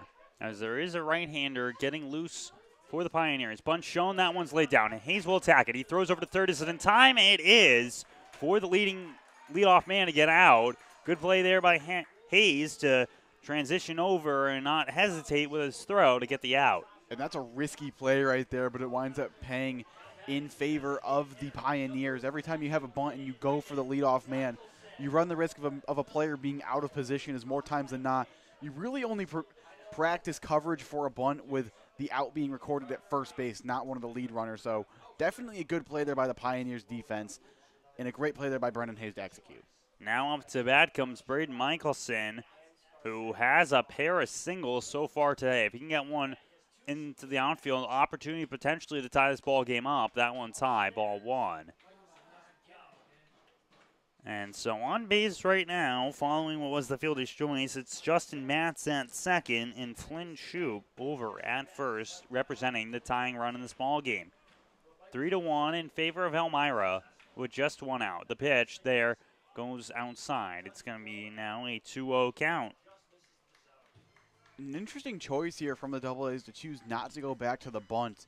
Even with one out in the inning, you still find yourself in a first and second situation where a properly executed bunt creates a second and third situation. And while there would be 2 outs, a base hit would score both runners in that scenario. And so now the pitch, that one, it's going to go for a strike. It's going to be now a 2-1 count incoming here for Michelson. Just trying to move his men along, get something together for his team to just continue on the day. Pitch comes. That one's fouled. There. And as the day has progressed, Hayes has definitely found more command, more trust in his fastball in these sorts of counts here. And given that he just threw one that was fouled off back, feels like he might be going to the fastball on the inner part of the plate here to try and tie up Michelson for the swing and miss. The man warming up over in the Pioneers bullpen, Connor Monroe. Hayes looks back, now gets set. He throws that one. Swung and a miss there for strike 3. Hayes gets another strikeout. It's 2 down now for the Doubledays. Coming up is going to be Miles Fontaine. That's the first time that Michelson has gone down in an at-bat. Yeah, fantastic pitch there from Brendan Hayes. He does wind up going to the fastball. Executes perfectly, throws it down and in. Just nothing you can do but try and get a bat on it. Just unable to do so there from Michelson. Now there's 2 outs here in the bottom of the 5th. Miles Fontaine, he's 1 for 2 in the ball game. He got caught stealing following his single last time up. That one outside, 1-0. As get ready now for the man at the plate in Fontaine. Hayes steps back onto the rubber. Castro playing behind the runner here. That pitch, that one swung on there for a strike. And Hayes' fastball looking very lively right now. Got that one up to 86 miles an hour. As this game has progressed, he has certainly not lost a tick in the velocity category. And right now, just 2 pitches away from getting out of the inning. So 1-1, 2 outs right now. Man on second, man on first for the Doubledays, who trail by 2 runs. Hayes will step off before stepping back on and gets ready now. Hayes looks down towards his catcher. Jones will set up on the outside part of the plate. The pitch, that one going to go outside foul there. Hits off the clubhouse for the opposing side, and it will be now remaining into a 1-2 count. Hayes goes to his off speed there, gets the foul ball, feels like he's setting up another batter for another inside fastball. Worked well on Michelson. Tough to imagine he'll go away from it after the last result was a strikeout. So 1-2 incoming, 2 outs.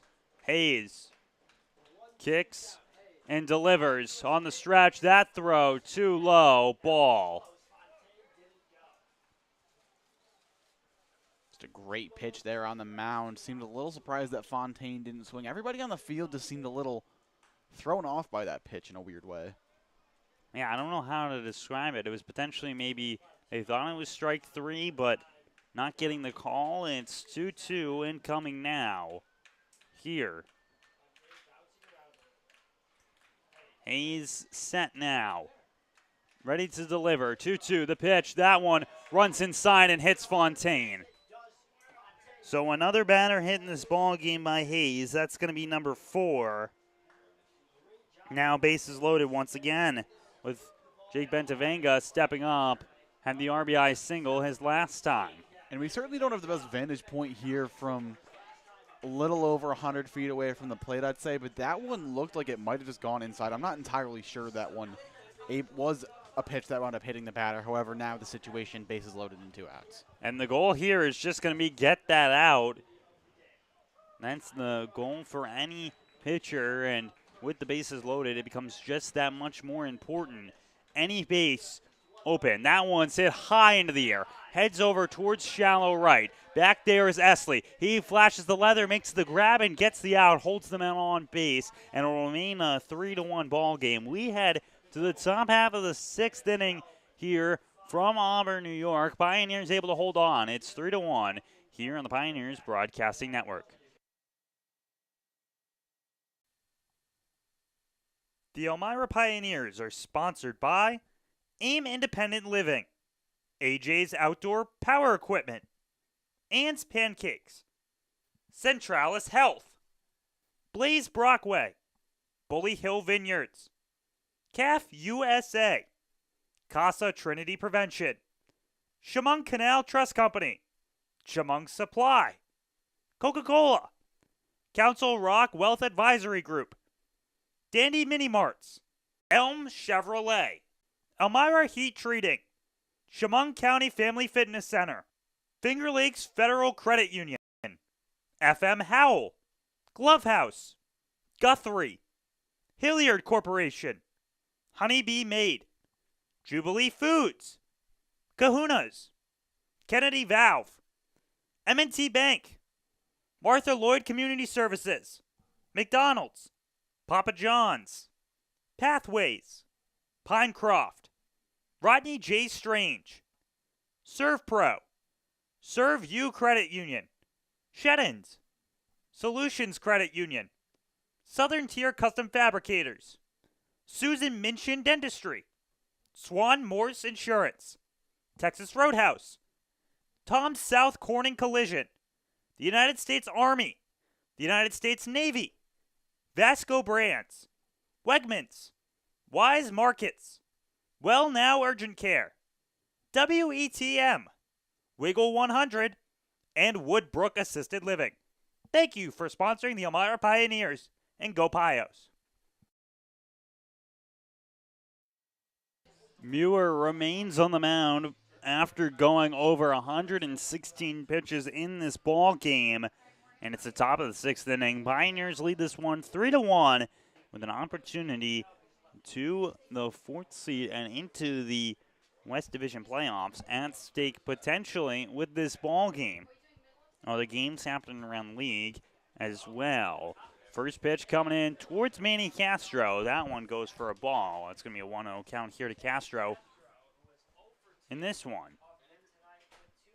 And if you're the Pioneers, it feels like in this inning what you're looking to do is just try and get some sort of an insurance run where you do still hold a 2-run lead here. Hayes has definitely shown faults in the last couple of innings with a run scoring and then working out of a bases-loaded situation.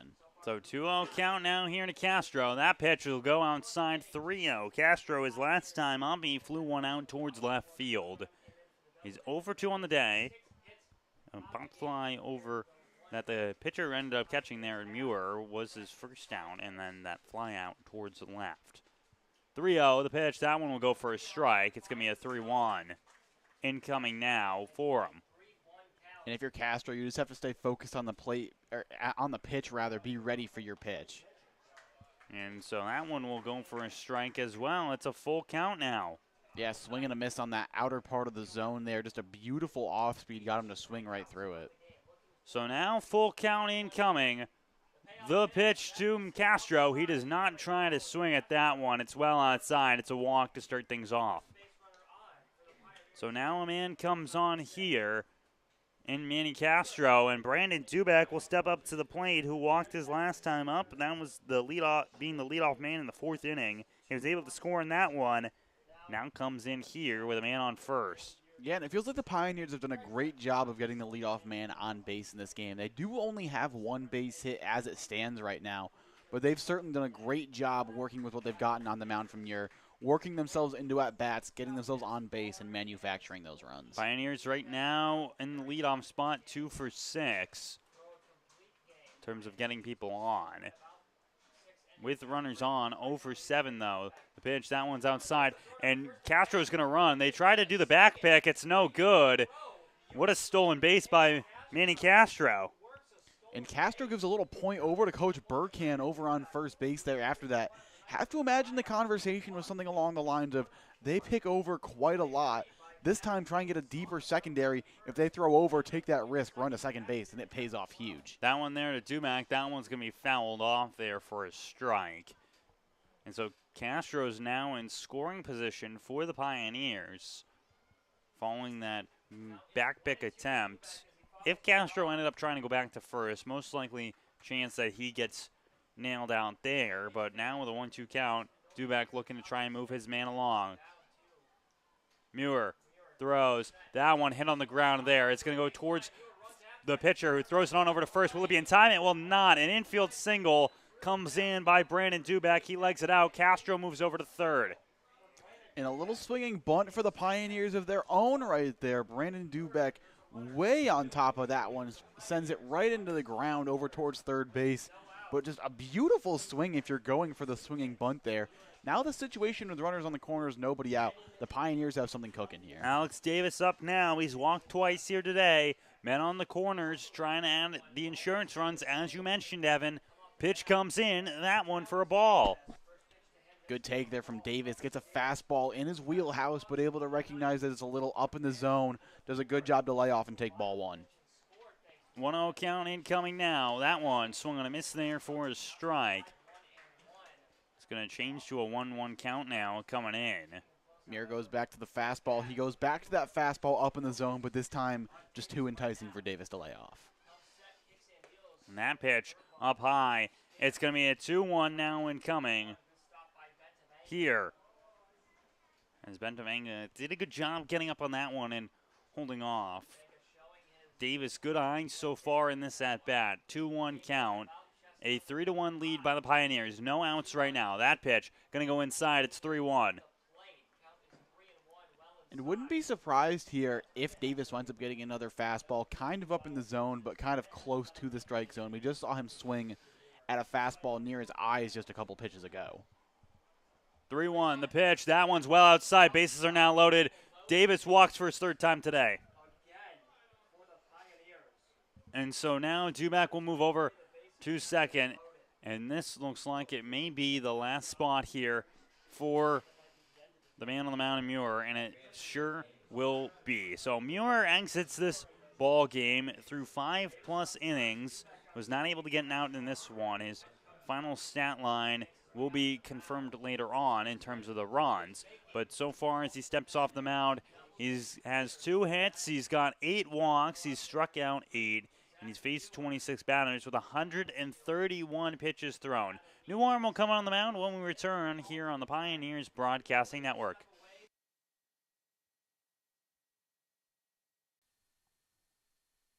The Elmira Pioneers are sponsored by AIM Independent Living, AJ's Outdoor Power Equipment, Ann's Pancakes, Centralis Health, Blaze Brockway, Bully Hill Vineyards, CAF USA, Casa Trinity Prevention, Chemung Canal Trust Company, Chemung Supply, Coca-Cola, Council Rock Wealth Advisory Group, Dandy Mini Marts, Elm Chevrolet, Elmira Heat Treating, Chemung County Family Fitness Center, Finger Lakes Federal Credit Union, FM Howell, Glove House, Guthrie, Hilliard Corporation, Honeybee Made, Jubilee Foods, Kahuna's, Kennedy Valve, M&T Bank, Martha Lloyd Community Services, McDonald's, Papa John's,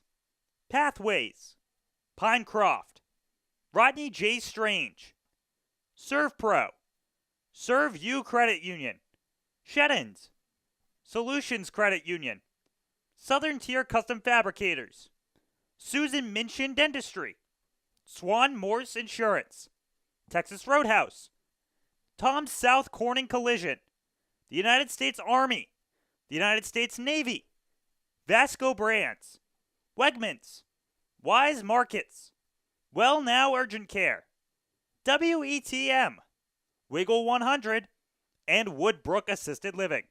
Thank you for sponsoring the Elmira Pioneers, and go Pios.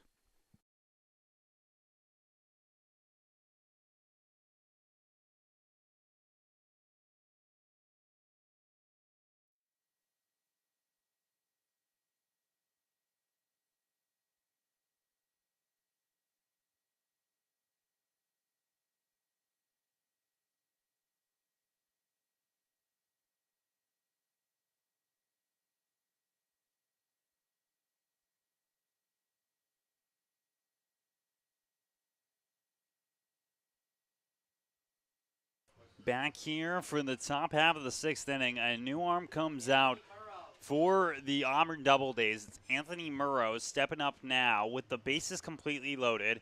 He comes in replacement of Muir, who threw just 5 innings, was not able to get the out here in the top of the sixth. And now coming up is Jack Aylward to try and bring things forward for the Pioneers. So far in this one, he's 0 for 1 with a strikeout, but also ended up getting walked. Now, his sign comes in from Mentavanga for the corner infield to come in for this one. Yeah, and the corners are in here with the idea being a ground ball at either of them, and they wind up throwing it to the plate, but a ground ball up the middle, and you go for the double play, succeeding the run. That one goes for a ball. This is Murrow's first appearance this season for the Doubledays, as that one goes for a ball. There, 1-0 count coming to Jack Aylward. The pitch, that one, did he swing? They say no matter what, it would have been a strike, so that one goes for a strike one. It's going to be a 1-1 count now. Yeah, and that was a really good pitch. Just inner part of the zone, goes to the fastball. Nothing you can do if you're Aylward but watch it, because that was just painted beautifully. Manny Castro on third, Brandon Duback on second, Alex Davis on first. That one floats right in there for a strike. The breaking ball there comes right on in. It's going to be a 1-2 count for him. Another good pitch there from Murrow. Just doing a lot of whatever he can here to just get strikes against Aylward, but he is doing just about everything he can. The throw, that one swung on a miss there for strike three. Aylward will strike out for a second time tonight. As now coming up is going to be Ryan Gabbianelli, who lined one out towards the second baseman earlier. That forced Shoop to just jump up for that one. So if he can get another good handle of this baseball, opportunity to score some runs. But there's one out on the board, opportunity for a double play to be turned here. Murrow looking to get the 3 outs of this inning. As Pentavanga will set up only on half the plate. First throw to Gabbianelli, that one will go low for a ball. It's going to be 1-0. Yeah, and for Gabbianelli right here, all you're looking to do is put a ball in play in the air towards the outfield. Just try and get that sac fly, but you just got to do whatever you can to get underneath it and get it deep enough. 1-0 here for Gabbianelli. The pitch, that one is strike. It's going to be a 1-1. So just 2 hits in this ball game by the Pioneers.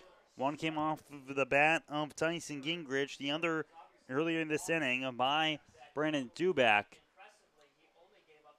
Throw, that one swung on a miss, and this curveball by Anthony Murrow has just been impeccable. Yeah, he's got the Pioneers looking clueless at the plate so far. They certainly don't seem to be ready for this curveball. It seems like it has a lot more north to south break than we saw out of the pitches earlier on in the game. So Pioneers just haven't adjusted so far. That throw, no good. 2-2 incoming. So now it's going to be a count that Gabbianelli has an opportunity to potentially work with and maybe see what Murrow tries to do on the rubber. That one goes down Main Street for strike 3. He catches him looking his second punch out here in the ball game and his relief appearance. Now coming up is going to be Ryan Jones with 2 outs. And Murrow just 1 out away from working out of the bases loaded, nobody out jam. In a situation like this, whenever you can work out of it in the field, sometimes that momentum translates to the plate. As it seems like if the Pioneers don't get the insurance run here, the Doubledays are going to come out swinging, trying to get this game back tied. 0-2 on the day is Ryan Jones. He had that E6 earlier. That one sent into the air, heads over towards shallow right field. Going for that one, making the grab is Shoop for the out. So 3 inherited runners come for Murrow. He's able to leave them all on. It will remain 3-1 in favor of the Pioneers. We'll return here for the bottom half of the 6th inning.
Bottom 6, new arm on the rubber for the Elmira Pioneers. It's Connor Monroe making his first appearance of the season here. He subs in for Brennan Hayes, who exits this ball game following what ended up being a occurrence of 5 innings where 5 hits came in, 1 earned run, 4 walks, and he ended up having 3 strikeouts. 45 on the season for him. First man up, Connor Rump, facing off against Connor Monroe. That one goes for a strike. Rump so far today, 2 plate appearances, 2 times getting on. Hit by pitch and by a walk. As Monroe kicks, deals, that one is going to get hit on the ground there. It's going to be played on by the shortstop, and Castro throws over to first to Dubeck in time for the out. A soft grounder there he plays onto and gets the first out. Strong start by Monroe. Whenever you come out of the bullpen and you can start getting ground balls, usually a good sign of things to come.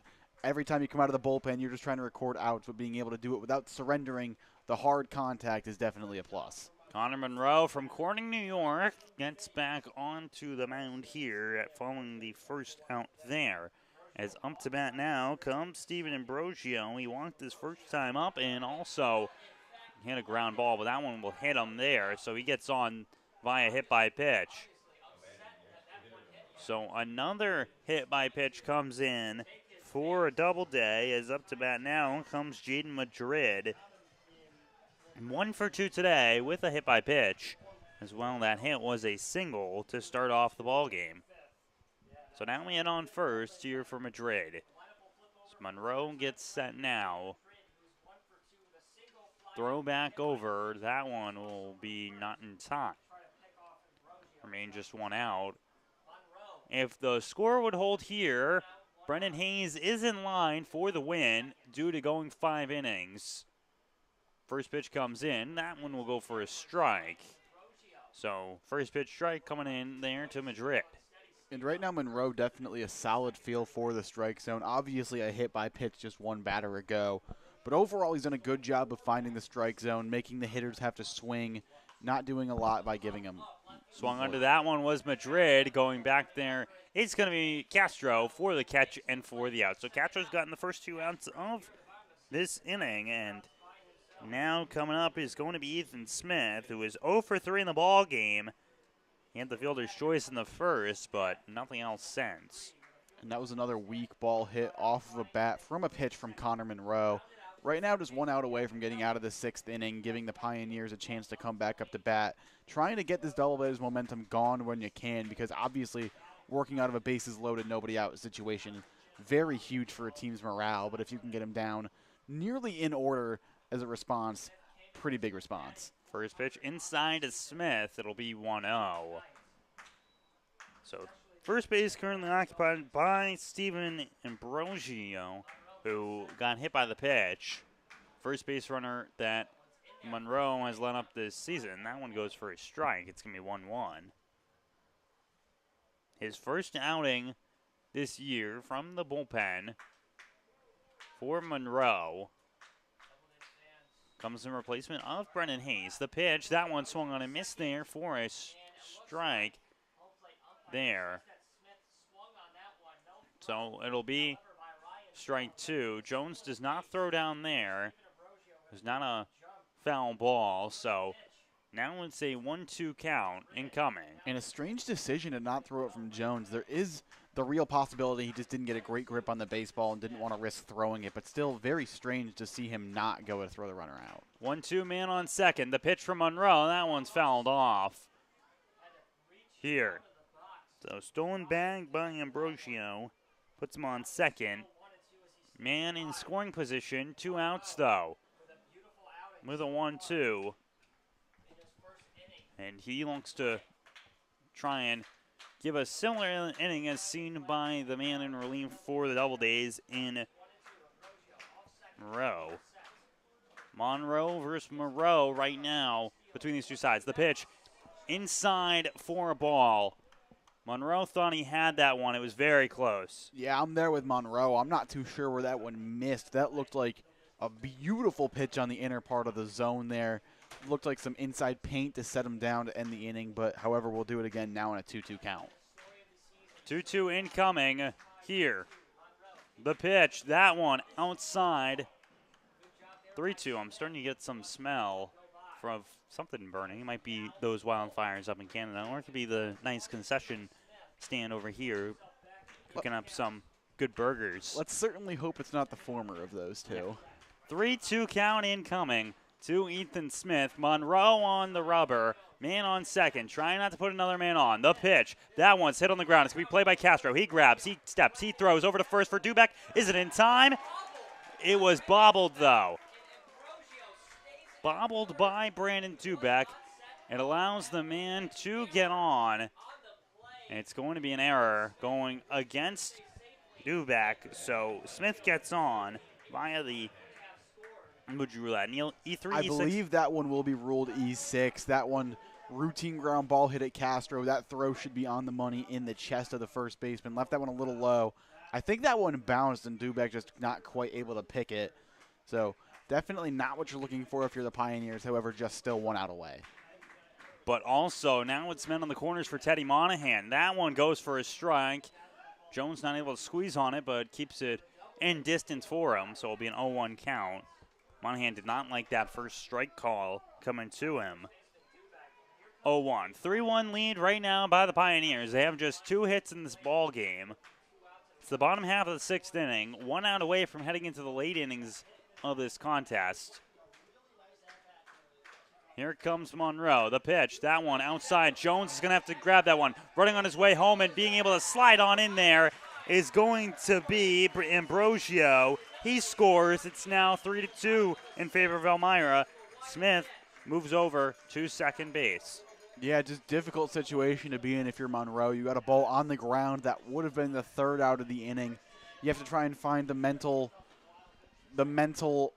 resilience to find yourself in a situation here where you're still in the game where you thought you got out of it, but right there just lets his guard down a little bit.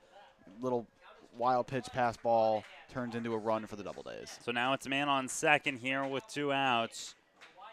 The tying run in scoring position. That one goes for a strike.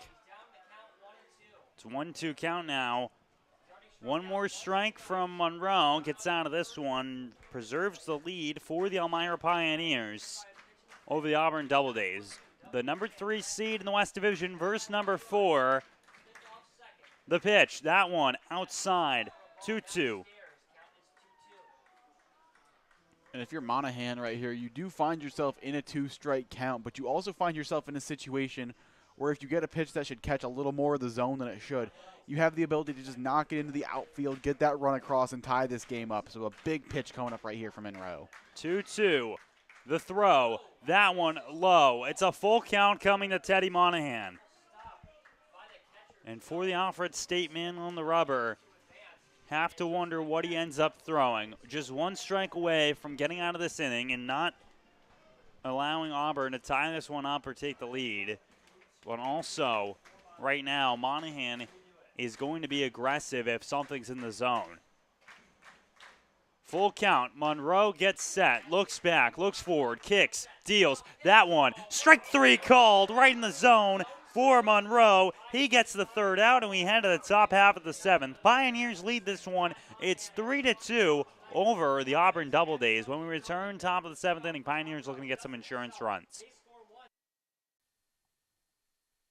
The Elmira Pioneers are sponsored by AIM Independent Living, AJ's Outdoor Power Equipment, Ann's Pancakes, Centralis Health, Blaze Brockway, Bully Hill Vineyards, CAF USA, Casa Trinity Prevention, Chemung Canal Trust Company, Chemung Supply, Coca-Cola, Council Rock Wealth Advisory Group, Dandy Mini Marts, Elm Chevrolet, Elmira Heat Treating, Chemung County Family Fitness Center, Finger Lakes Federal Credit Union, FM Howell, Glove House, Guthrie, Hilliard Corporation, Honeybee Made, Jubilee Foods, Kahuna's, Kennedy Valve, M&T Bank, Martha Lloyd Community Services, McDonald's, Papa John's,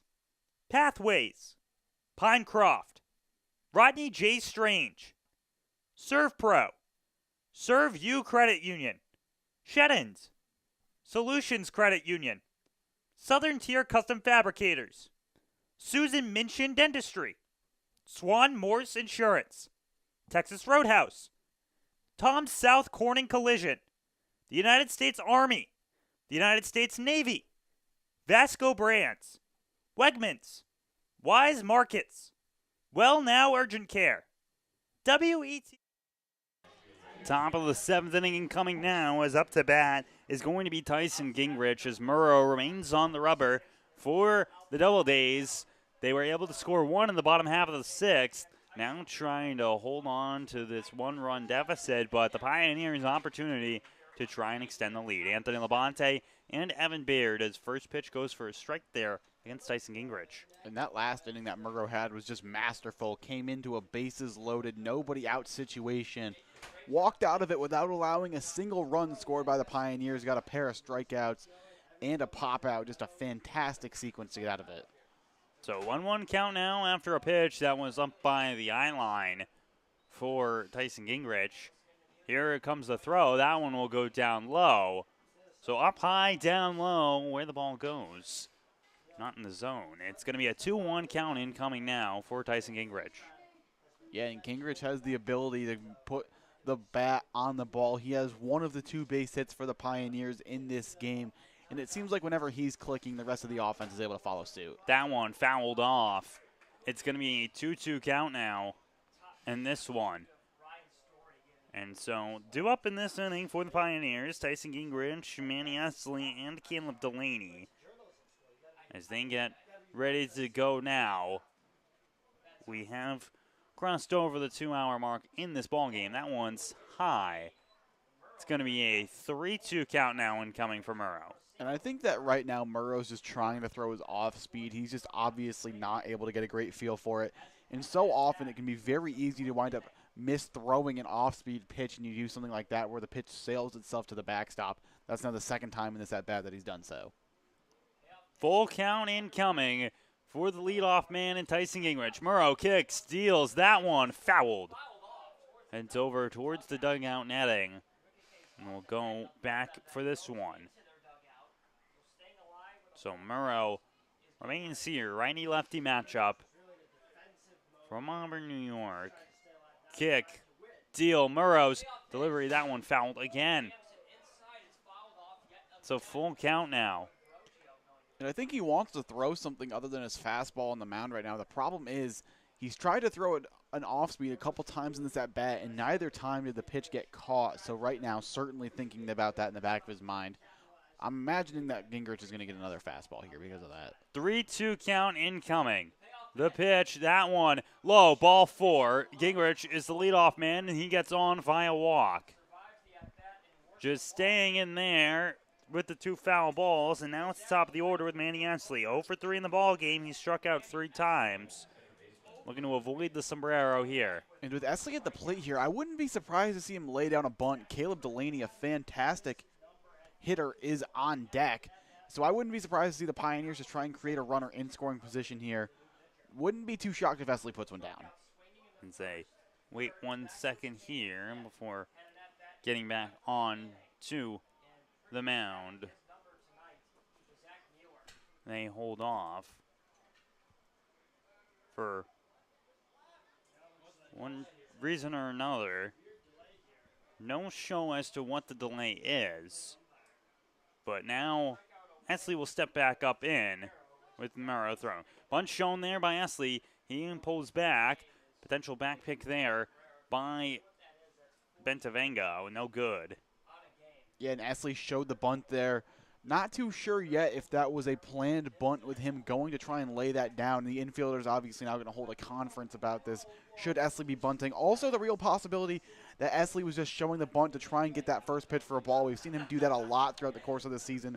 Go to show the bunt, but pull it back to get that first pitch or any pitch in the count for a ball. Esley has the speed to where if he could lay down a bunt, very strong opportunity. He makes it over to first base. Have to see what kind of lead they give to Tyson Gingrich. As now they, hold on one more second before getting ready to go.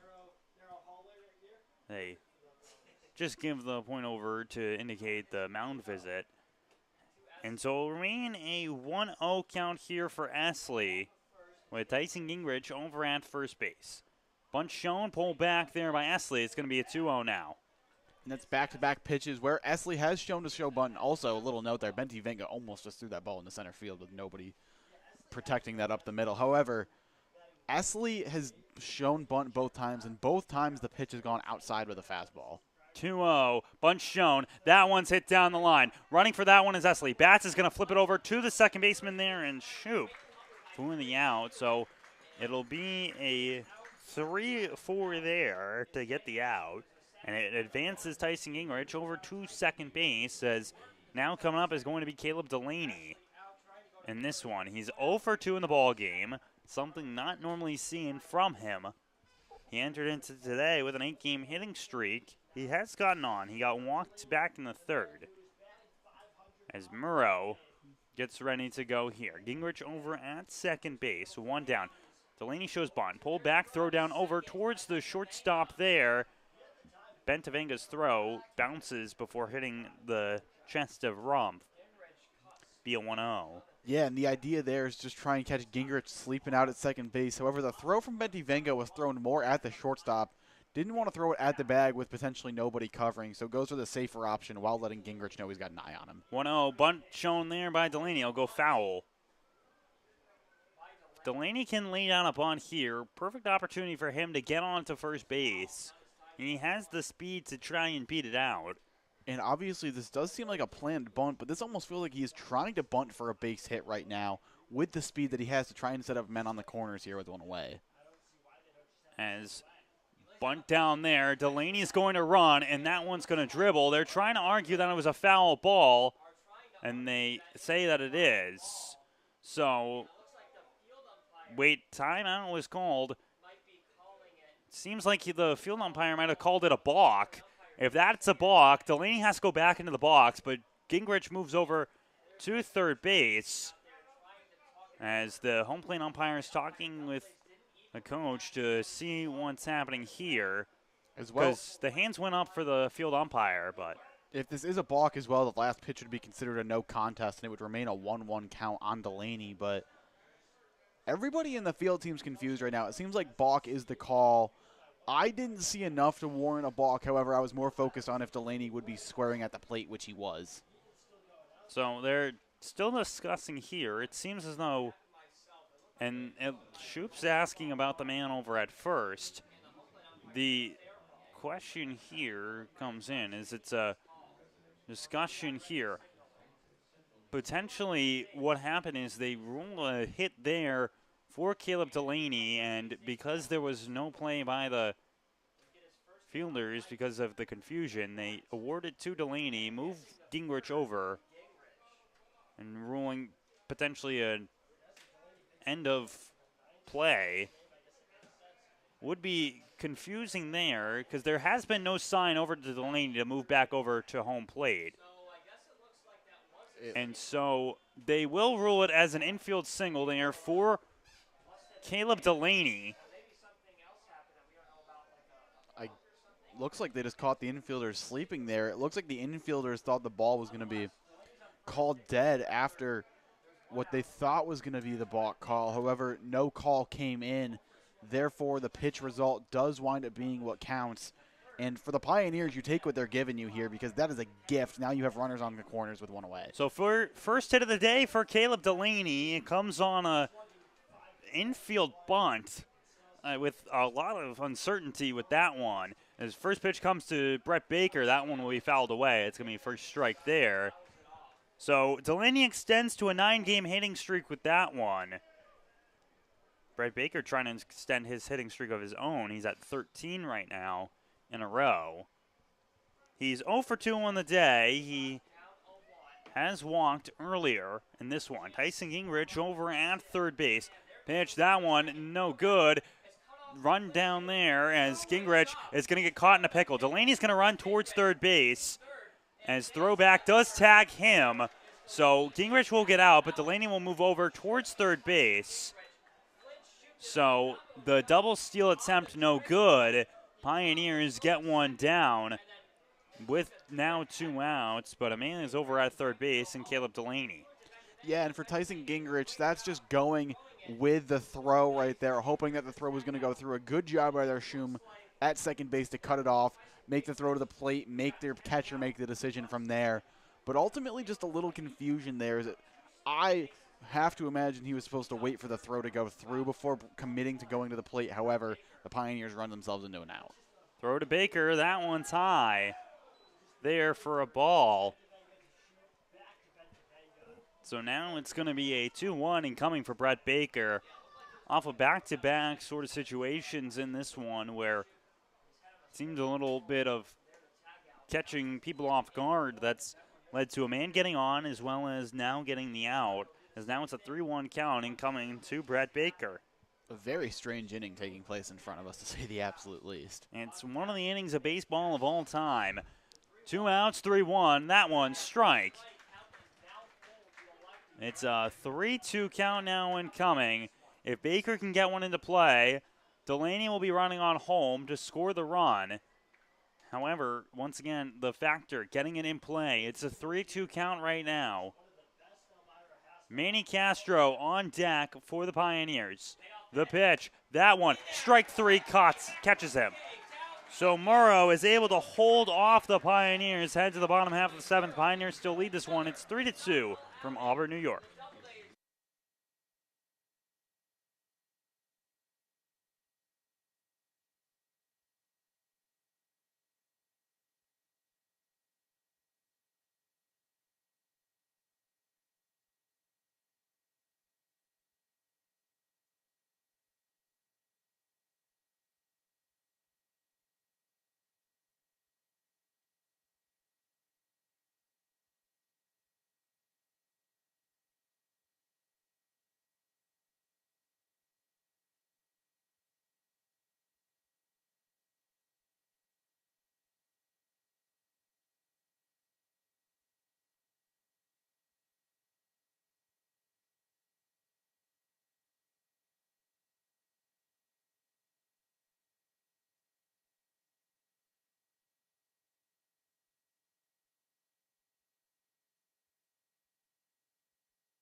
Bottom seven incoming.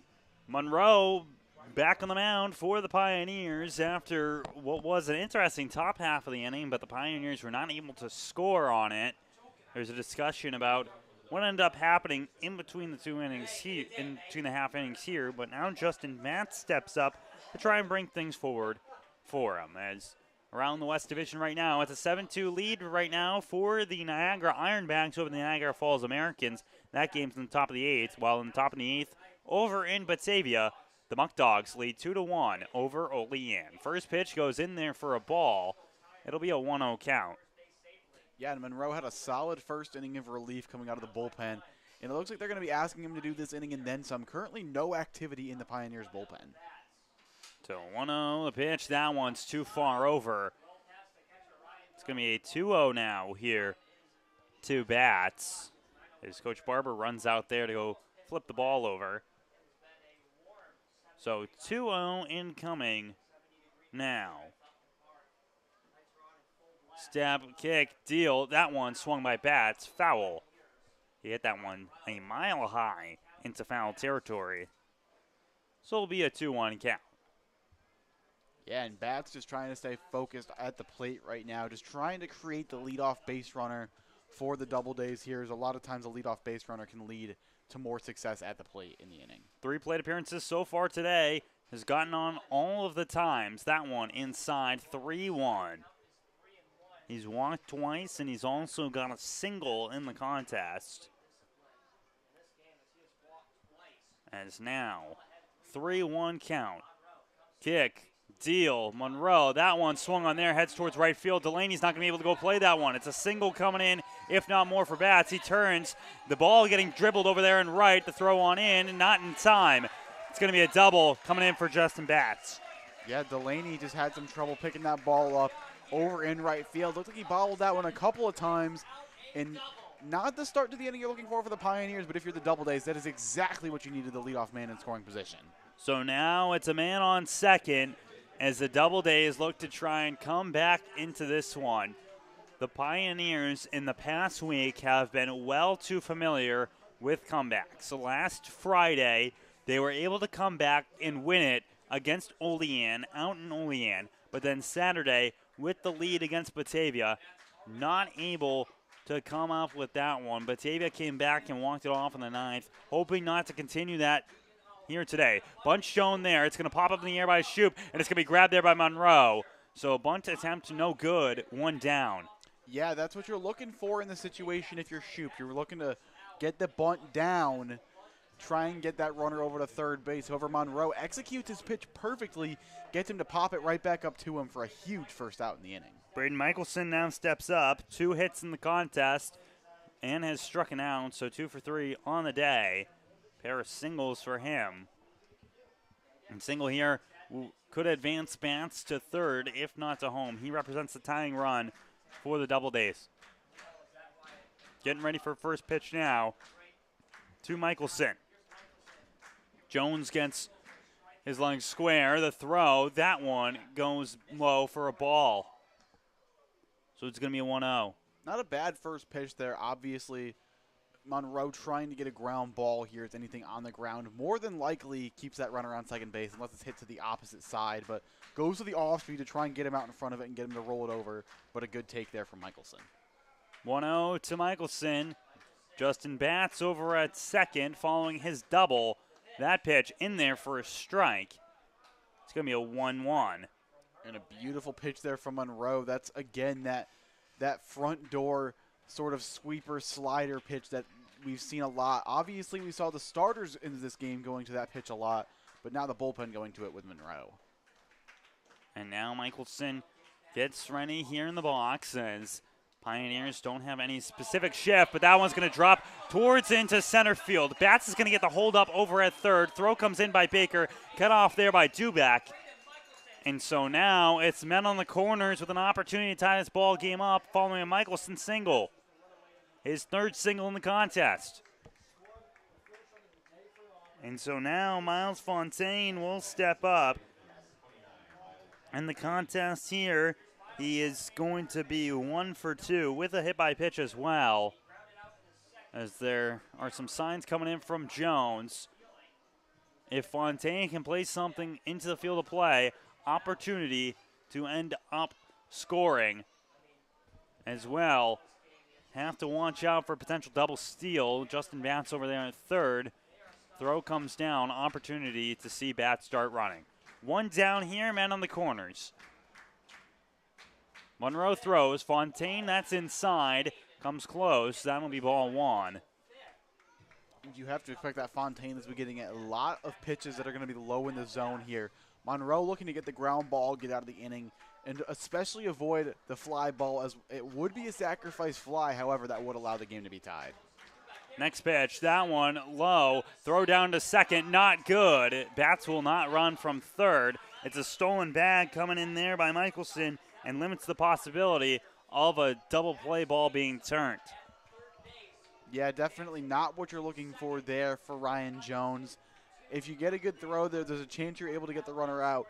However, wind up pulling it a little bit, and you wind up missing glove side with your throw. However, great backup there from Manny Castro, being in position to prevent that ball from getting into center field. 2-0 counting coming now with a man on second, man on third. Infield all in right now for the Pioneers. Monroe kicks, deals that one inside 3-0. And in a weird way, a walk wouldn't be the worst thing in the world here, as it would load the bases up and put the force on at any base here. Obviously not a great situation to be in, but a walk might not be the worst thing in the world. 3-0 count. Do not expect Fontaine to potentially swing this bat in this one. The throw from Monroe, that one goes for a strike, goes down in there. It's going to be a 3-1. Yeah, gets the first strike, a big first strike, but still nowhere near the end of this at bat or nowhere near the clear here if you are Connor Monroe. Still a 3-1 count here, still second and third with 1 out, so you're going to have to execute again on another couple pitches. Set, kick, deal. That one in there for a strike again. So now what was a 3-0 count goes full with 2 men on. Miles Fontaine looking to go. On deck, Jake Bentavenga, who has an RBI single in this ball game. Full count to Fontaine. Monroe kicks, deals. That one hit on the ground. It's going to be played there by Castro. He throws over to first in time to Dubak. That's the second out. No run there by Bats. And I'll tell you right now, Manny Castro made that play look much easier than it actually is. He has to range arm side there, makes the sliding play, looks the runner back to third base, and makes a good throw onto first to record the out. A beautiful play there out short by Manny Castro. Now up Jake Bentavanga, 1 for 3 in the ball game. He had the single back in the 4th inning that ended up scoring a run. That was their lone run there to cut the lead from 3-0 to 3-1. As that one is swung on there by Bentavanga, heads over towards left field. Going for that one is going to be Gingrich. If he can make the grab, that'll end the inning, and he does so and holds the score where it is. It remains 3-2 in favor of the Elmira Pioneers. When we return into the top half of the 8th inning, and the Pioneers look to try and end some insurance runs to keep in the lead here from Auburn, New York. The Elmira Pioneers are sponsored by AIM Independent Living, AJ's Outdoor Power Equipment, Ann's Pancakes, Centralis Health, Blaze Brockway, Bully Hill Vineyards, CAF USA, Casa Trinity Prevention, Chemung Canal Trust Company, Chemung Supply, Coca-Cola, Council Rock Wealth Advisory Group, Dandy Mini Marts, Elm Chevrolet, Elmira Heat Treating, Chemung County Family Fitness Center, Finger Lakes Federal Credit Union, FM Howell, Glove House, Guthrie, Hilliard Corporation, Honeybee Made, Jubilee Foods, Kahuna's, Kennedy Valve, M&T Bank, Martha Lloyd Community Services, McDonald's, Papa John's, Pathways, Pinecroft, Rodney J. Strange, Serve Pro, Serve You Credit Union, Sheddens, Solutions Credit Union, Southern Tier Custom Fabricators, Susan Minchin Dentistry, Swan Morse Insurance, Texas Roadhouse, Tom South Corning Collision, the United States Army, the United States Navy, Vasco Brands, Wegmans, Wise Markets, Well Now Urgent Care, WETM, Wiggle 100, and Woodbrook Assisted Living. Thank you for sponsoring the Elmira Pioneers, and go Pios. Anthony Murrow remains on the mound for Auburn following a couple scares by the Elmira Pioneers in terms of their lead. But either way, it remains a 3-2 ball game in favor of Elmira. Auburn is down to their last 6 outs to work with to try and tack on another run. They have left so many on in this ball game, and now the Pioneers look to also make that a little bit more difficult if they can get a couple runs on here. Yeah, been a very confusing game to watch from an offensive standpoint. If you're the Elmira Pioneers, you've had a couple threats in a couple innings, but you haven't gotten the big base hit you've been looking for all game. That said, you've still found a way to manufacture 3 runs, but on the other side, the Auburn Doubledays, 8 base hits in the contest, but just 2 runs to show for it, not to mention they've been walked and hit several times in this one, so just 2 very different offensive approaches, but a very close game nonetheless. First pitch to Castro, that one goes for a strike. The left on base differential here, 9 in favor of Elmira, 15 for the Doubledays. As that first pitch goes to a strike, and Murrow will now deal his second one. That one goes high. It's 1-1. As Manny Castro right now, he enters into this one. He is 0 for 2. He did get walked. He made his way over to third base. He had a stolen bag on an attempted back pick. That one goes for a strike. It's going to be a 1-2. Yeah, really good inside pitch there from Murrow. Might be setting him up for something on the outer part of the plate here. Just going to try and get that strike 3.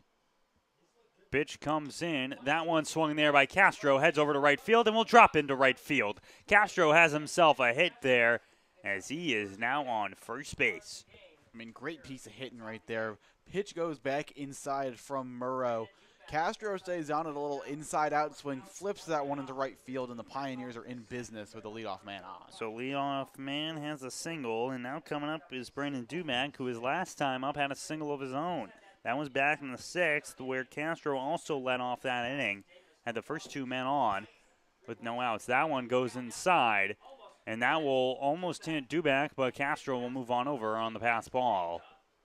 Man now on second base with a 1-0 count for Duback. And Brandon Duback's one of the better situational hitters on this team. It seems like every time he finds himself in that bat like this, he's able to at least do whatever he can to move the runner over.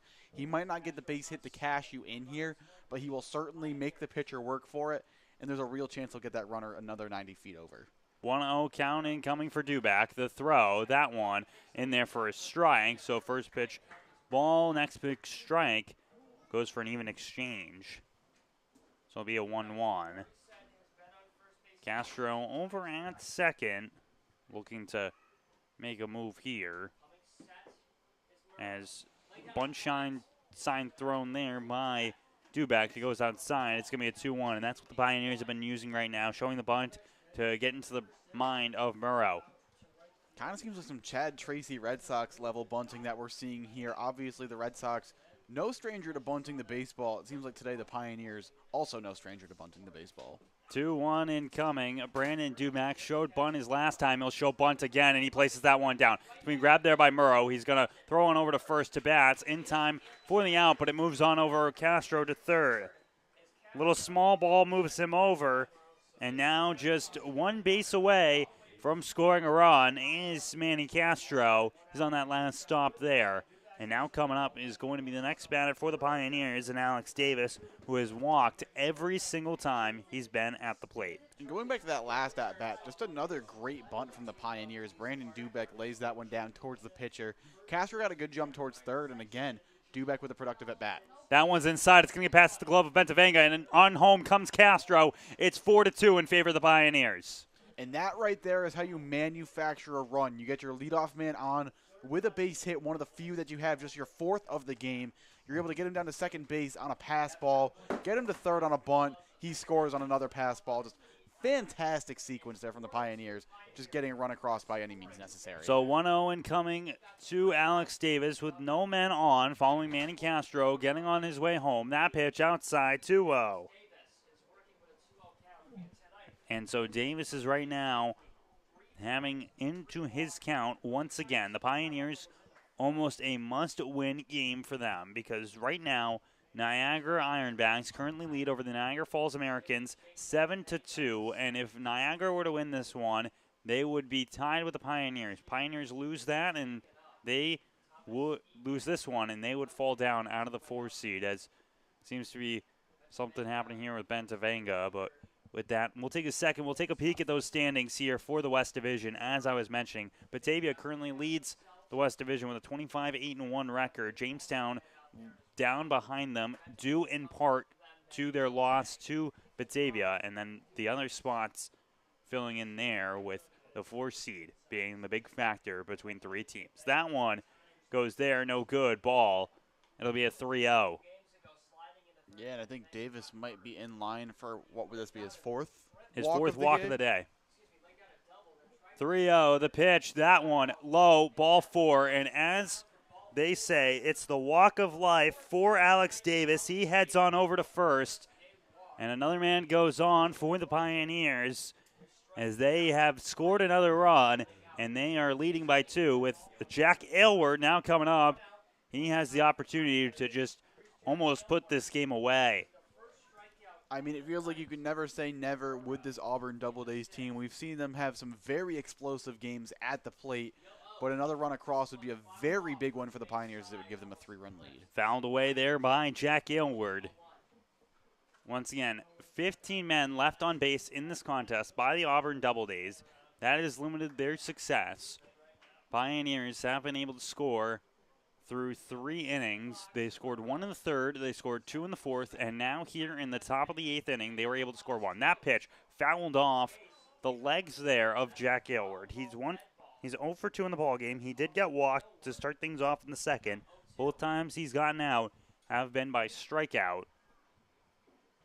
So Murrow looks to try and punch him out here, get the 2nd out of this top half of the 8th, and get his bats closer to coming up. And it certainly feels like Aylward's due for another off-speed pitch to try and get the double play. That one's high. Potential throwback over towards first base, no go. Davis gets back there. It's going to be a 1-2. So Davis on first base. He was walked for his 4th time. The pitch to Aylward. That one swung on a miss there for strike 3. So down goes Aylward again by strikes.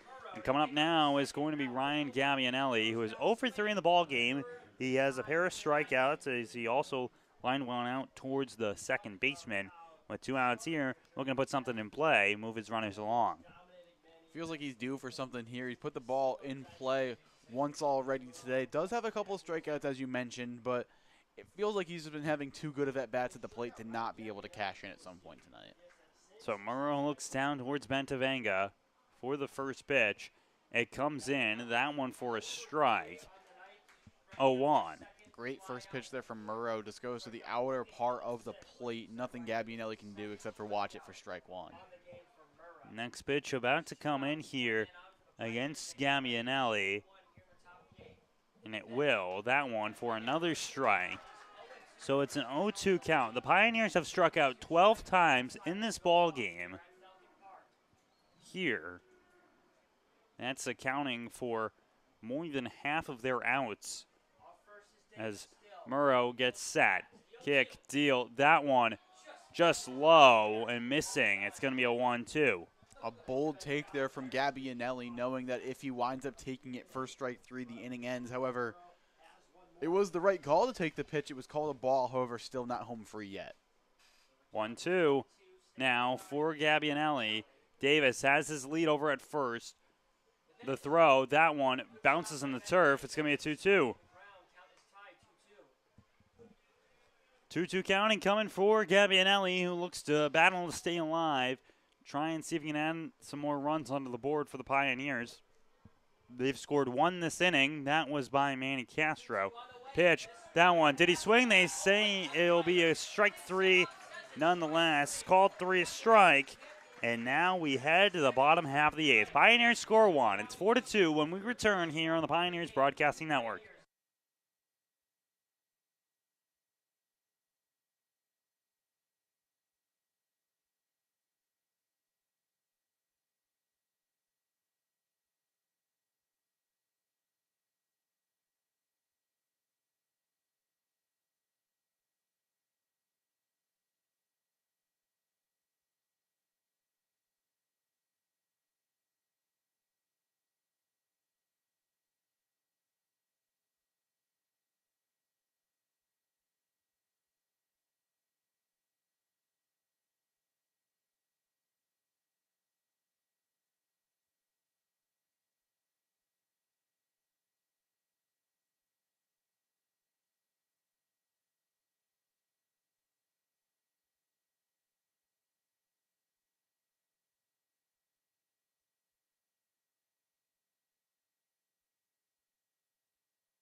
Bottom 8 here coming up for these two sides as it's a 4-2 lead in favor of the Elmira Pioneers. We'd like to give a shout out to our super fans of the game, Julie and Dave Baird, Evan's parents. They love the Elmira Pioneers. They remember all their times coming to Pio's games back when they were young, as Monroe continues here in this ball game. You know, I'm not sure. Bunt shown there. That one's going to be grabbed there by Monroe. He throws over to first in time for the first out. So now down to just 5 more outs here for the Auburn Doubledays. You know, I'm not sure if they went to games growing up, but I can certainly assure you they have been at least twice this year. And they are our super fan of the game. And now coming up is going to be the next batter here for the Doubledays, and that will be a substitute hitter coming in for Stephen Brogio. It's going to be William Ragland the third. So Ragland comes in now for this one. And now Rump got out there. So Monroe looking to try and get 2 outs here. The throw to Ragland. That one goes for a first pitch strike in there. Yeah, we're in crunch time of this game now. If your coach thinks that you have the advantage by going to the bench for another bat, that's exactly what you're going to see happen here. Ragland can certainly swing it at the plate here, so not a bad guy to have come into this game. Throw there. That one goes past Jones. It's going to be a 1-1 count now. And Monroe looking to try and continue to build on to here for Ragland. He tries to get something out here from play. He's batting .366 so far. That one's hit foul towards late side there. And so now it's going to be a 1-2 count coming to William Ragland III. 2-run lead. Pioneers scored in the top half of the 8th inning. The Doubledays are down to the last 5 outs. The pitch from Monroe. That one goes past Jones. It's going to be a 2-2 count. Yeah, Monroe got ahead of him early here, but he's got to stay focused. Just because you get a batter to 2 strikes doesn't mean you put him away just yet. Going to have to try and find the zone here if he wants to get the strikeout. Top of the order due up next, and that's Jaden Madrid. As Monroe looks towards his catcher and Jones, who gives it a sign. They get set up over towards the side of the plate. The throw, that one fouled. Hard hit foul, though, by Ragland.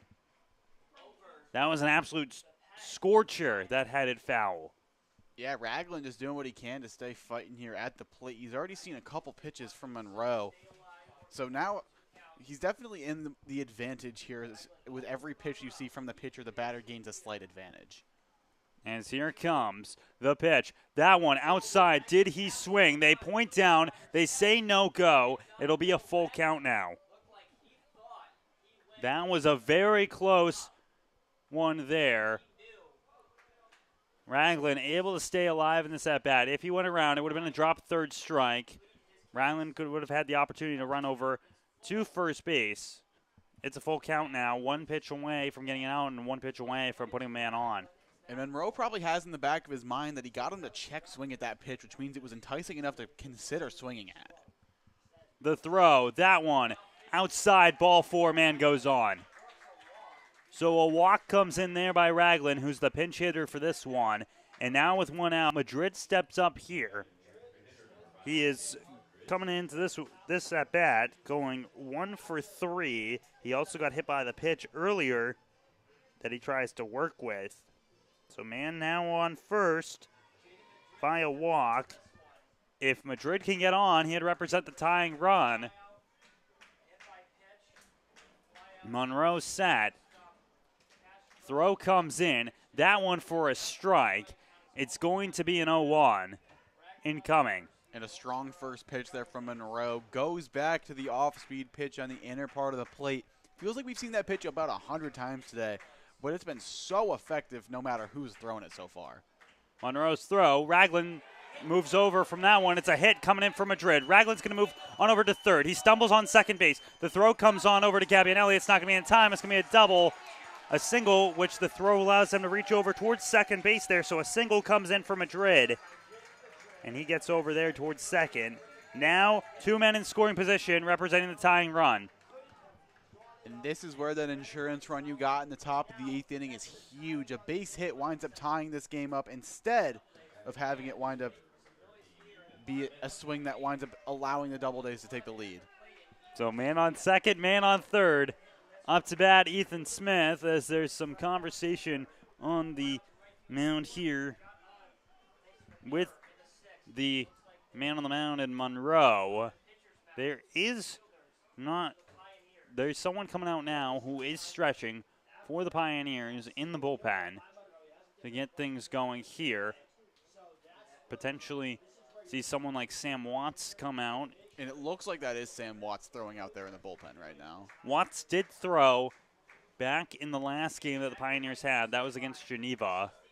That was a couple days ago on Tuesday. And so Watts started that game off. Potentially see if he comes in here to try and end this one off. And now coming up, Ethan Smith. Right now he's 0 for 4 in the ball game. He has gotten on twice to the base path, but those have been by fielder's choice and by errors. Set here is the throw by Monroe. That one fouled. 0-1. And right now, Monroe more than likely not going to throw any sort of pitches that could go above the belt. Right now, he's looking for the ground ball. He just wants to try and record an out before a run can get across. Pitch. That one, strike 2. Gets the call there is Monroe. And the Auburn faithful certainly not pleased with the call from that pitch. 0-2 count incoming. We're 9:30 here in Auburn, New York. The throw from Monroe, that one fouled.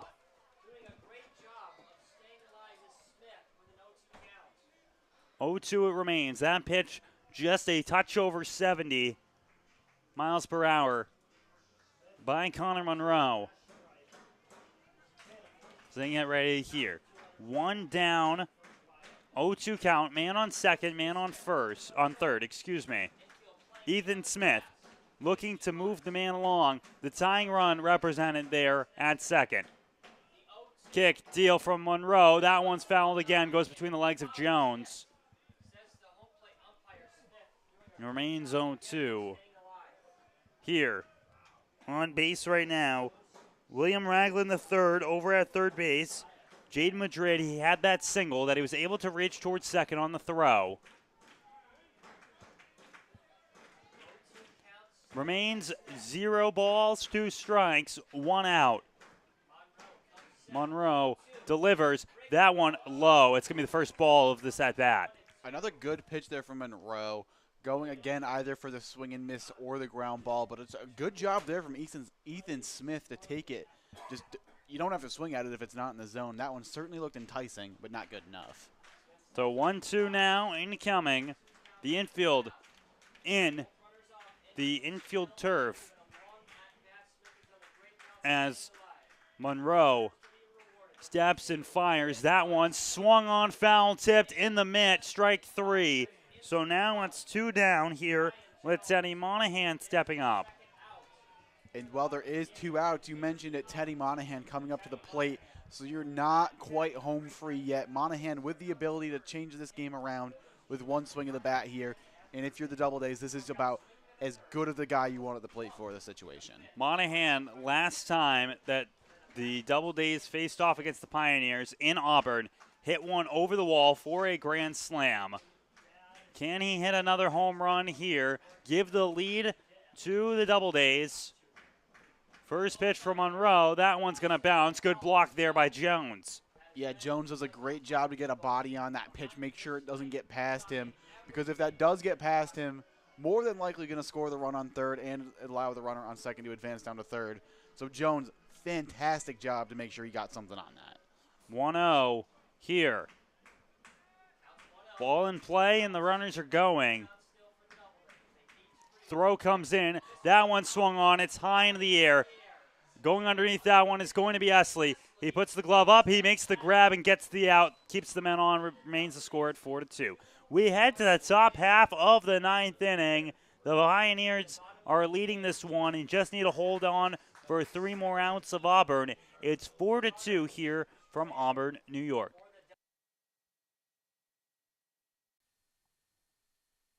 The Elmira Pioneers are sponsored by AIM Independent Living, AJ's Outdoor Power Equipment, Ann's Pancakes, Centralis Health, Blaze Brockway, Bully Hill Vineyards, CAF USA, Casa Trinity Prevention, Chemung Canal Trust Company, Chemung Supply, Coca-Cola, Council Rock Wealth Advisory Group, Dandy Mini Marts, Elm Chevrolet, Elmira Heat Treating, Chemung County Family Fitness Center, Finger Lakes Federal Credit Union, FM Howell, Glove House, Guthrie, Hilliard Corporation, Honeybee Made, Jubilee Foods, Kahuna's, Kennedy Valve, M&T Bank, Martha Lloyd Community Services, McDonald's, Papa John's,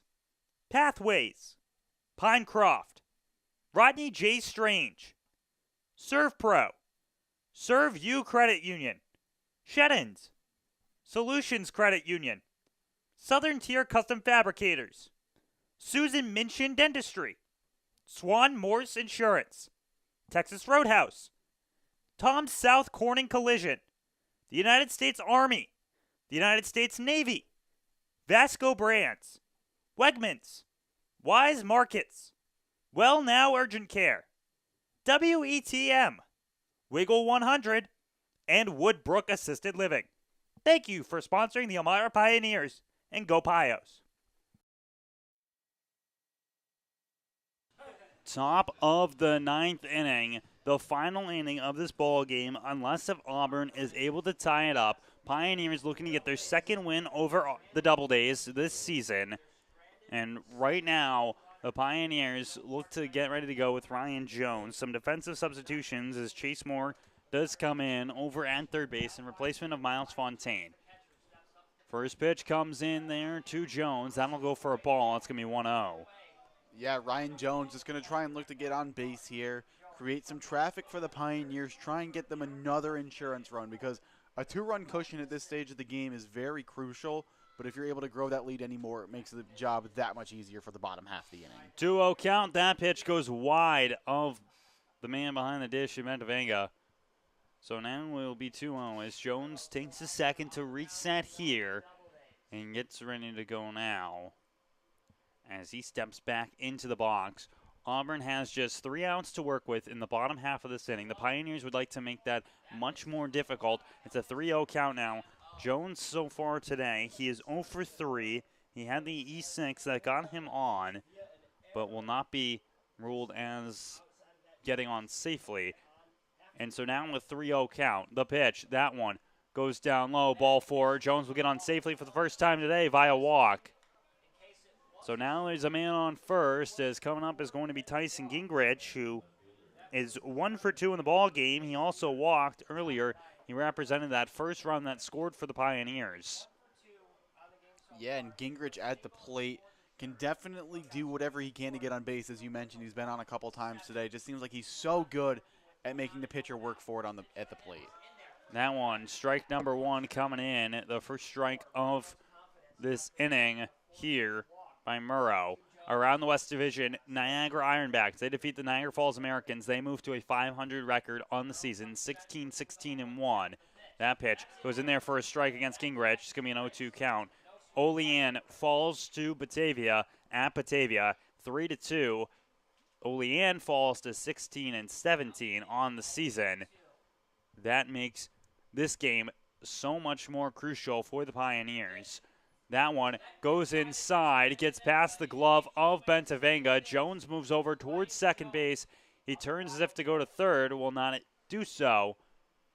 It'll be a 1-2 count here for Gingrich with the man on second, Ryan Jones.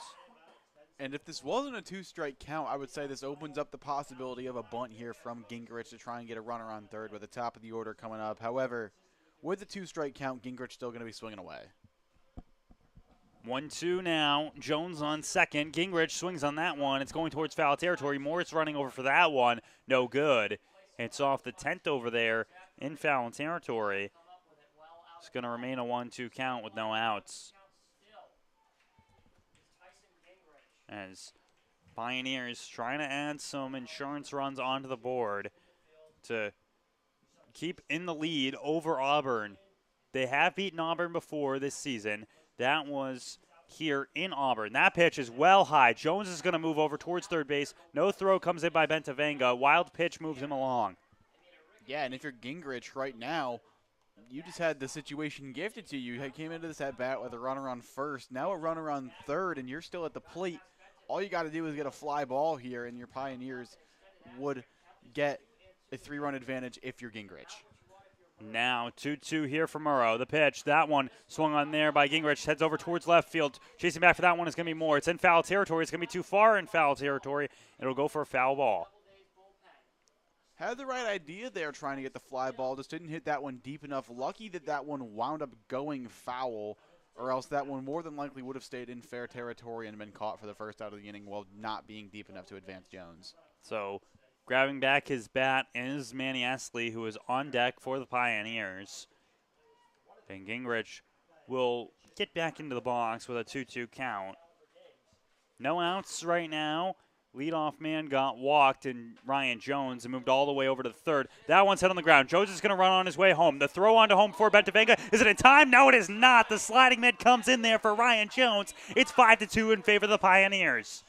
Yeah, ground ball off the bat of Gingrich. Not quite what you're looking for in the situation, but Jones breaks on contact, does a great job to get around the tag, and that is a huge run as it's now a 3-run lead for the Pios. 5-2 in favor of the Pioneers. No outs, single there, RBI single coming in for Tyson Gingrich.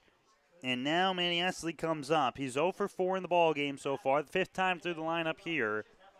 Murrow gets set. Bunch shown by Esley. He pulls back last second, ball 1. And not a surprise to see Esley going to square, as it seems like they're trying to get a runner on second base for Caleb Delaney once again. And if there's a guy you want bunting for the Pioneers, it's Manny Esley. Gingrich over at first base. Bunch shown there, pull back. Is it a strike? No, it is not. 2-0 here for Esley. So, top of the 9th inning, Pioneers score another run. They improve their lead to 3 over the Auburn Doubledays. That one's on the ground. Pull back there by Esley. It's 3-0 count now. And if Esley does walk here, I also wouldn't rule out a bunt from Caleb Delaney. We've seen it already in this game. You put one down, and granted, the entire field did freeze a little bit after he put it down. But 3-0, pull back, strike. Breaking ball in there for the strike. It's going to be a 3-1 count. Pioneers definitely going to have some options here if Esley does get walked. As now Murrow gets set on the rubber. Throw down, bunch shown there. Esley's going to run for that one. Throw from Murrow over to first in time for bats. Advances the runner once again. So another time, the play comes in there by Esley to move his man across. Gingrich is now over to second base. And now coming up is going to be Manny Esley, or not, excuse me, it's going to be Caleb Delaney after Esley just got out. And it's one down here. Last time Delaney was up, he had placed down that bunt that ended up causing the whole field to freeze. He was able to get on to first and move Gingrich over to third. One out here. 5-2 lead for the Pioneers. Bunch shown, pull back, ball 1. Yeah, and the Pioneers just not afraid of small ball today. Been how they've done a majority of their damage today, is it seems like it's just been getting on base and then playing station to station, just being smart about how they do it. And Delaney will automatically show the bunt sign here. He squares down. That one goes inside. He pulls back. They rule it a strike. They call down Delaney to not pull back in time. Yeah, a bit of a controversial call there. Felt like that one was maybe influenced by the crowd a little bit, as that one was a very delayed call. I mean, from my view, it looked like it was still out there, but that one will go in, pull back there. It's going to be a 2-1 in time. And that's not to say that it was or wasn't pulled back. That's just to say the call was made roughly 5 seconds after the play had been over. 2-1 incoming now. Delaney pulls back. He swings on that one. That's going to go into a spot where no one is. That's going to be a single, if not more, for Caleb Delaney. Gingrich is going to come on home. It's an RBI single. And that's the second hit of the day for Delaney. He goes 500 in his at-bats today. 2 for 4, and now it's 6-2 in favor of the Pioneers. And that's just great deception as well from Caleb Delaney. Has them fully convinced he's going to bunt once again, which means first baseman is crashing. Second baseman has to go over to cover first base. Where does he hit it? Right where the second baseman would be. That's fantastic hitting from Caleb Delaney. Brett Baker up to bat now. First pitch goes high, ball 1. So it's a 1-0 count. Brett Baker so far in the contest, 0 for 3. He did walk earlier. Delaney now over at first base. Just one out in this inning. That one's hit on the ground. It's going to be grabbed there by Bats. He turns over towards second and looks like going to be called a dead ball and say it was fouled. I'm imagining that one must have hit off of Brett Baker somewhere, as that seems like the only real reason why they would have called that one dead. And Baker didn't run much down the line there, so it'll be a 1-1 count now for Brett Baker as Murrow gets set here. That one's hit hard by Baker. That's going to be his first hit of the ball game. And heads over to right field. Delaney's going to run all his way over from second to third, and he's going to be held up there. So a single there by Brett Baker, his first hit of the day. He's got a 14-game hitting streak now as Delaney moves over to third. Pioneers looking to pile it on over the Doubledays. Yeah, and a pair of crucial insurance runs in this inning, and the Pioneers just getting it done any means necessary right now. One of the most interesting innings they've had when it comes to situational hitting. Seems like they've executed perfectly on the little things that they haven't been able to do so far this season. Manny Castro 1 for 3 in the ball game. He also got walked earlier. Nobody warming up in the bullpen for the Doubledays. That one swung on a miss there. The throw down going to Baker, not in time. It's going to bounce off the glove there of the shortstop. Shocked to see that Delaney doesn't run there. Yeah, I mean, they were obviously running the cutoff play again. Just the throw goes wide of the second baseman, Schum. So not able to execute it. Regardless, they're conceding Baker the bag there. So not bad base running from Delaney, especially considering the situation now. 0-1 count to Castro. That one low, ball one. 1-1 count. So men in scoring position in Delaney and Baker for Manny Castro. Once again, had a single his last time up. That was in the 8th inning. The pitch here, that one looked like a trip there from Murrow, and that's going to call a timeout. Slipped off the mound there. And that's one of the things of playing on artificial turf. The mound that they have here isn't a dirt mound. It is an artificial turf mound, meaning that you could get one of your spikes stuck into the turf out there on the mound. I think that's the situation. Just very unfortunate for the pitcher, but not a ton you can do about it. 2-1 count here for Castro as they take a second to make sure that Murrow's okay, and he'll get back onto the strip there. Take a second, though. We'll get a few pitches in real quick before going through just to make sure that he's all right. Yeah, just making sure that he can still push off okay, making sure he can still land okay, making sure that none of what he's doing with his feet can impede his arm motion, just making sure that he's where he should be. 2-1 incoming, 1 down. Pitch in, that one. They rule it a strike. That one looked like it was off the plate. No go there. It's going to be strike 2. Yeah, I mean, clip the corner. Clip the corner. All that needs to happen for that. The pitch. That one's on the ground there by Castro. It's going to be a throw on over to home. It's off line. Throw over to third, not in time. Baker gets his hand in there. It's going to be a 7-2 ball game. So RBI infield single by Manny Castro now scores a run. It's a 5-run lead by the Pioneers. Yeah, and coming into the 9th inning, it felt like maybe they'd be able to find a way to scratch across maybe 1 run or 2, but they've nearly doubled their scoring output, and there's still just 1 out in this 9th inning. The Pioneers are doing everything perfectly, and the Doubledays just not able to catch up. So Delaney over on home. Baker's at third. Castro's at first. He's already running. That one's for a strike. Castro has another stolen bag. His second stolen base of the day. 0-1 count now here for Brandon Duback to work with. Duback is 1 for 3 in the ball game. Pitch comes in. That one's low. 1-1.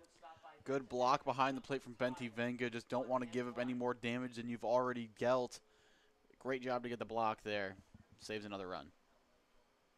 Remains as a 1-1 count. Murrow came in substitution of Zach Muir back in the 6th inning. And it seems as though they will be holding on to him for the rest of this ball game. That one goes too far inside. It's going to be a 2-1 count. As look down comes in, the throw. That one swung on there by Duback. It's now going to be a 2-2 count. And what we've seen from the Pioneers so far in this inning makes me believe that if Dubek should hit a ground ball on the infield, Baker's going to be breaking for the plate on contact. The Pioneers have been going on contact this entire inning. Have to imagine there's no exception here, even up by 5. The throw, that one swung on there. It's going to head up into the outfield, and here comes Castro as well. Brett Baker will score. Manny Castro on the throw, tags him. So second out comes in there on the aggressive base running of Coach Drum, but one run does score, RBI single by Brandon Dubak. It is now an 8-2 ball game. Yeah, fantastic throw from Teddy Monahan in center field for whatever that's worth. It does hold this to just a 6-run game.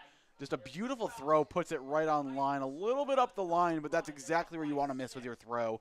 Fantastic execution there from Monahan. 8-2 in favor of the Pioneers, 2 down.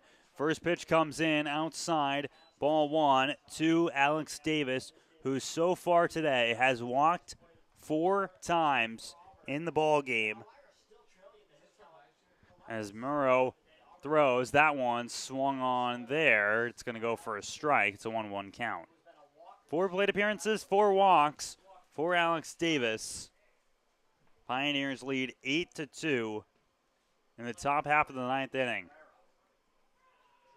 Throw, that one low. 4 runs have scored in this inning by the Pioneers. As Davis steps back on in, Anthony Murrow on the mound. Throw, that one low. 3-1 now for Davis. Yeah, and Davis's batting average really not going to complain about today. Won't go up, won't go down, but the on-base percentage going to love this one. Currently, 1 ball away from drawing his 5th free pass of the game. That one swung on there. Looked like it was going high. It's going to be a full count now as Coach Drum does not make a play on that one over at third. I can't blame Coach Drum for that one either. That was a seed coming off the bat of Davis. We've seen him make some great plays over there at third base on the season, but definitely not a bad call to let that one go by him. So Davis up to bat here on deck. Jack Aylward for the Pioneers, the extra hitter and the DH in this ball game. 3-2. The pitch. That one's high. That's the 5th walk of the day for Alex Davis wearing number 5. You want to ask how many walks he has, he'll point to the back of his jersey. As now it's 2-man on for the Elmira Pioneers with just 2 outs and Jack Aylward stepping up. A 6-run lead right now. Aylward so far in this contest, he's 0 for 3. He has walked once. As the throw comes in from Murrow, that one swung foul, hits off the roofing there. It'll be strike 1. Yeah, that one definitely hurt it. That was an absolute smash against the roof of the stands here by Jack Aylward. As now he will enter back into the box. Man on first, man on second for the Pioneers. Dubak and Davis, second and first. Pitch to Aylward. That one low. 1-1. Good take there from Aylward. Found himself in an 0-1 count, and it can be easy to expand the zone a little bit there, just trying to make something happen before you get to a 2-strike count. But he does a good job to lay off. Throw. That one's in the dirt, and Dubak's going to run. He moves over to third. Davis moves over to second. And that gets past Bentavega. And so now it's a man on third and a man on second with 2 outs here for the Pioneers. 2-1 count now incoming.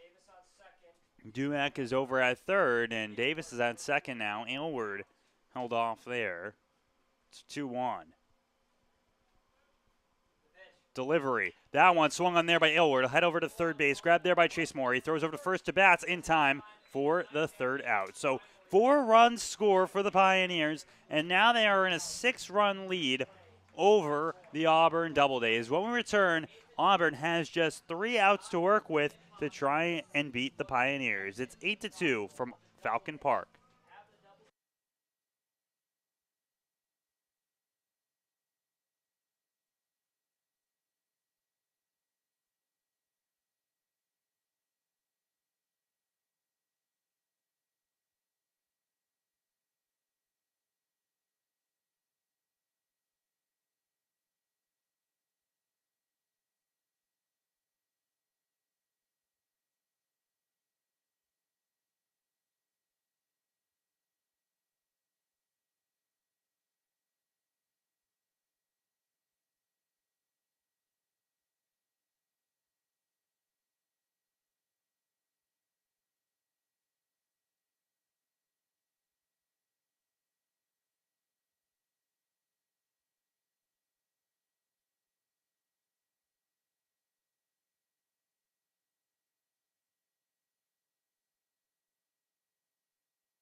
Bottom of the 9th inning. Connor Monroe back on the mound for the Elmira Pioneers. They scored 4 in the top half of the inning. Now just need 3 more outs to get their second win on the season against Auburn. With just a couple more games left on the season. Game tomorrow against Batavia, and then 4 more next week.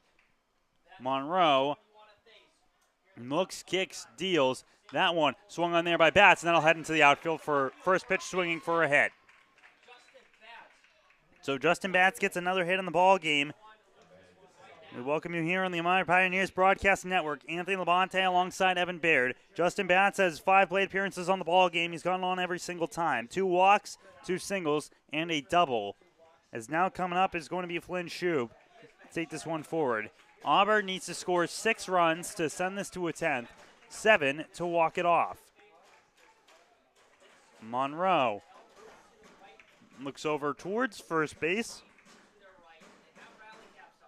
He'll kick and deal. That one swung on a miss there. So Batts was able to get on with the first swing. The first swing here goes for a strike. Yeah, and right now Monroe's just pitching for contact. When you're up by 6 runs, just 3 outs left to give, you're just trying to record those outs any means necessary here, even if it does mean that you surrender a run or 2. Monroe delivers that one outside for a ball. So it'll be a 1-1 count in here for him.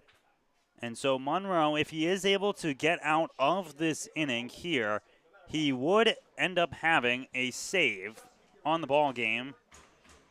Came in the 6th inning in replacement of Brennan Hayes. Hayes would get the victory. Pitch, that one, outside corner, no good. It's going to be a 2-1 count.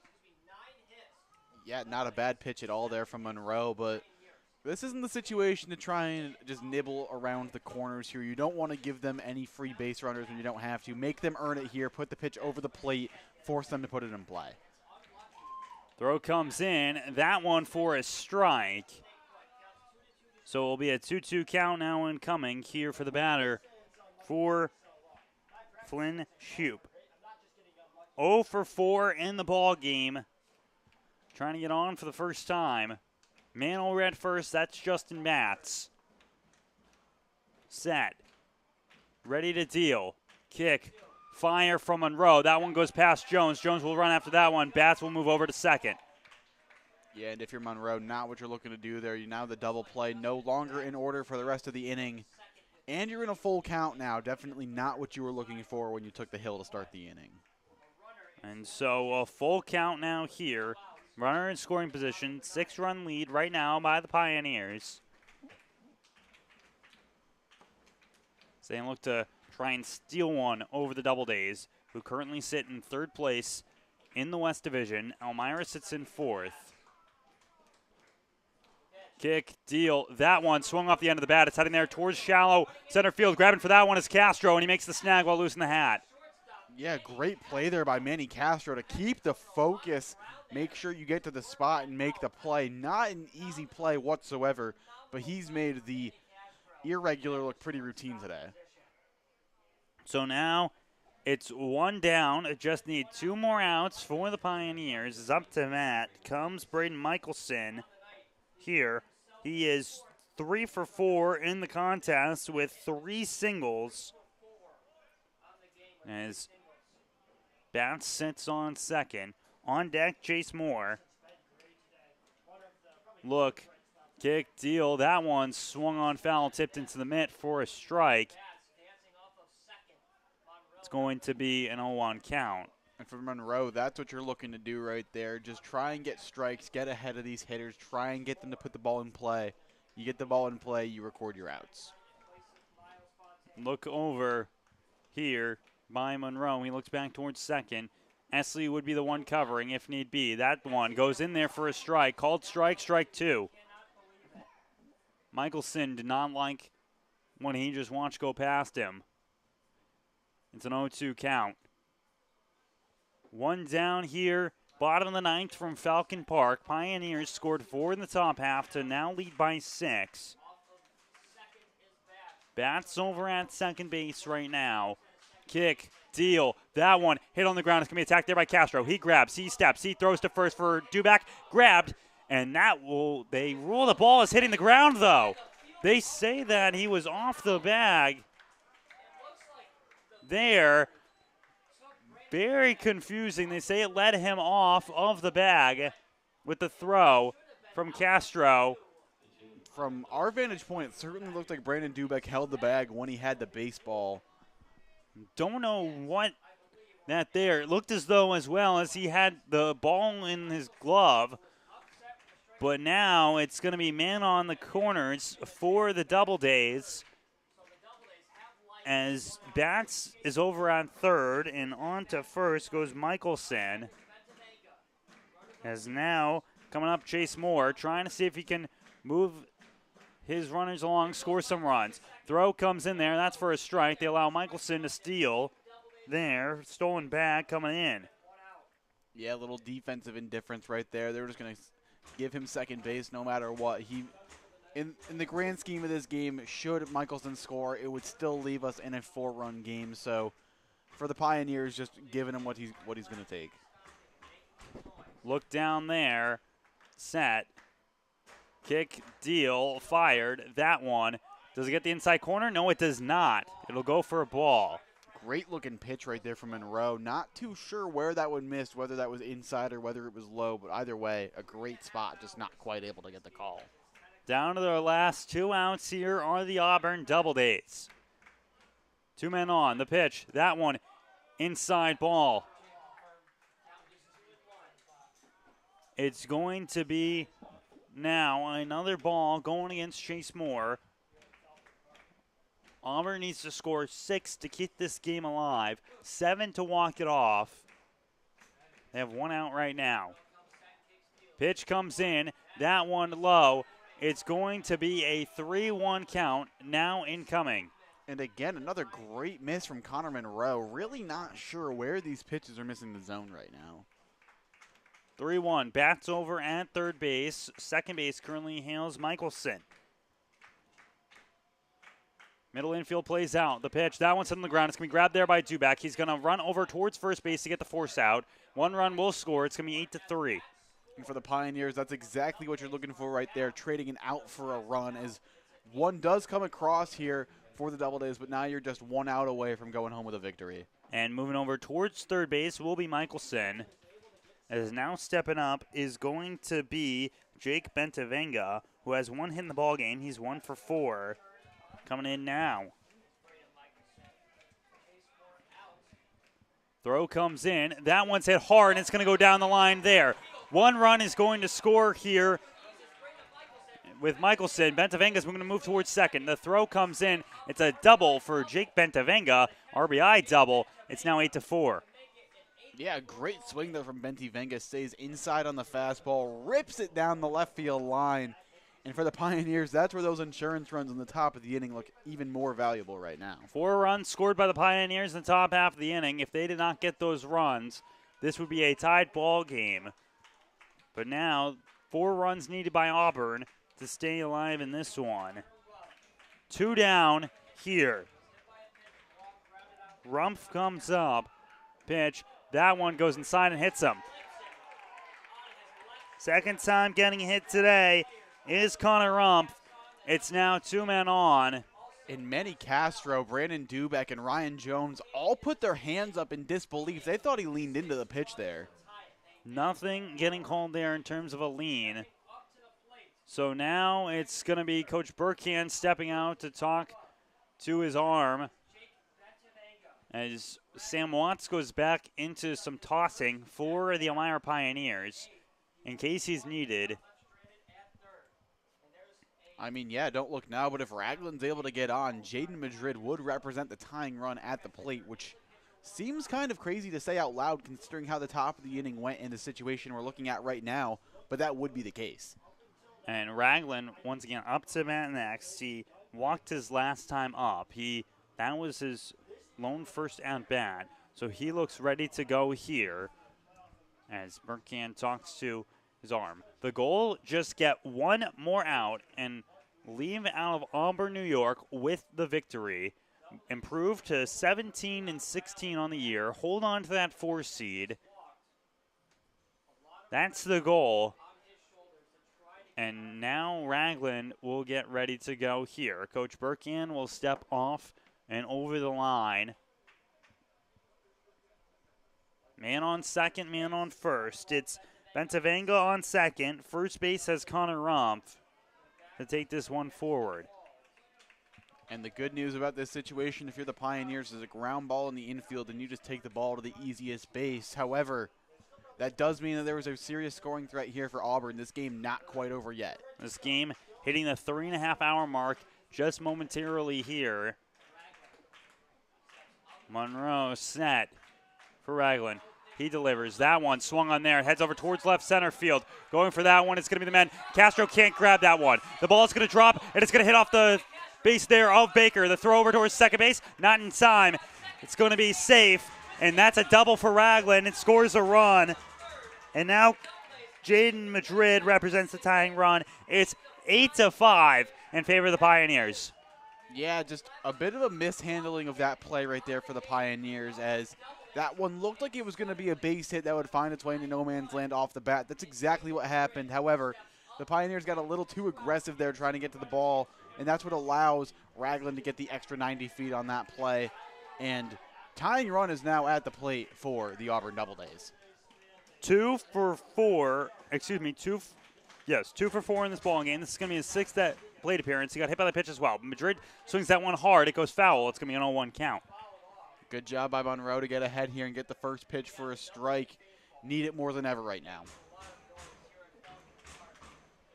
As the fans begin to stomp and clap, rally caps on here. Looks down towards home for Jones. It's Monroe. 0-1 count. Steps, deals. That one swung on, heads towards left field. Gingrich is going to run underneath that one. He gets his glove up. He makes the catch, and the Pioneers have won the ball game. An intense full 9th inning of this one, but Connor Monroe is able to hold off and get the win for the Pioneers in an 8-5 ball game by the final catch by Tyson Gingrich. So Brendan Hayes will get another win on the season, while the save will head over to Connor Monroe, in part to throwing for 4 innings.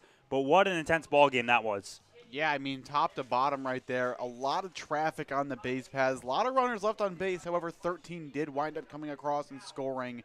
But if you're the Pioneers, you have to feel happy with that win. Definitely not what you were looking for towards the end of that one, but at the end of the day, with the playoff race as it stands right now, you take your victories where you can get them. And looking at the upcoming games for the Pioneers, that's a big win because tomorrow it's at home and it's against the Batavia Muck Dogs, the top team in the West Division. That's Domestic Violence Awareness Night. If you'd like to join us, make sure you call for ticket information, 607-734-2690. Then the 2 games happening to start off next week, Wednesday and Thursday. Wednesday, it's Geneva, which oftentimes in the past had been a win for the Pioneers, but this past week they did not beat Geneva on Tuesday. That could end up changing it. And then Thursday is Newark, which, depending on how Newark plays, they haven't played since back on Monday, could end up changing things. Pioneers need to get some big wins to keep things moving. Yeah, absolutely. And you look at the schedule, those are games that the Pioneers have to feel confident about in their abilities to win. But it's going to start with Batavia tomorrow night. That's definitely not an easy game to have left, but you have to use the momentum you got today going into tomorrow, feeling pretty good about yourself. So the Pioneers are down to their final games. They've got 2 home games left against Batavia, and then next Friday going against Geneva. And then on Sunday, that following Sunday, will be the final game back here. This is not the last time these 2 teams have seen each other. Next Sunday, the last game of the season, will be that case. But the Pioneers right now, 17-16 on the season. They are in the 4th seed and holding control of their own destiny. We'd like to give a special thank you to our owners, Robbie and Miss Nellie Nichols, alongside our general managers, Mark and Tabitha Witt. Our assistant general manager is Jacob Rose. For Evan Baird, I'm Anthony Labonte from Falcon Park saying so long. The Pioneers win this ball game 8-5 and now are 1 game above 500 in the West Division.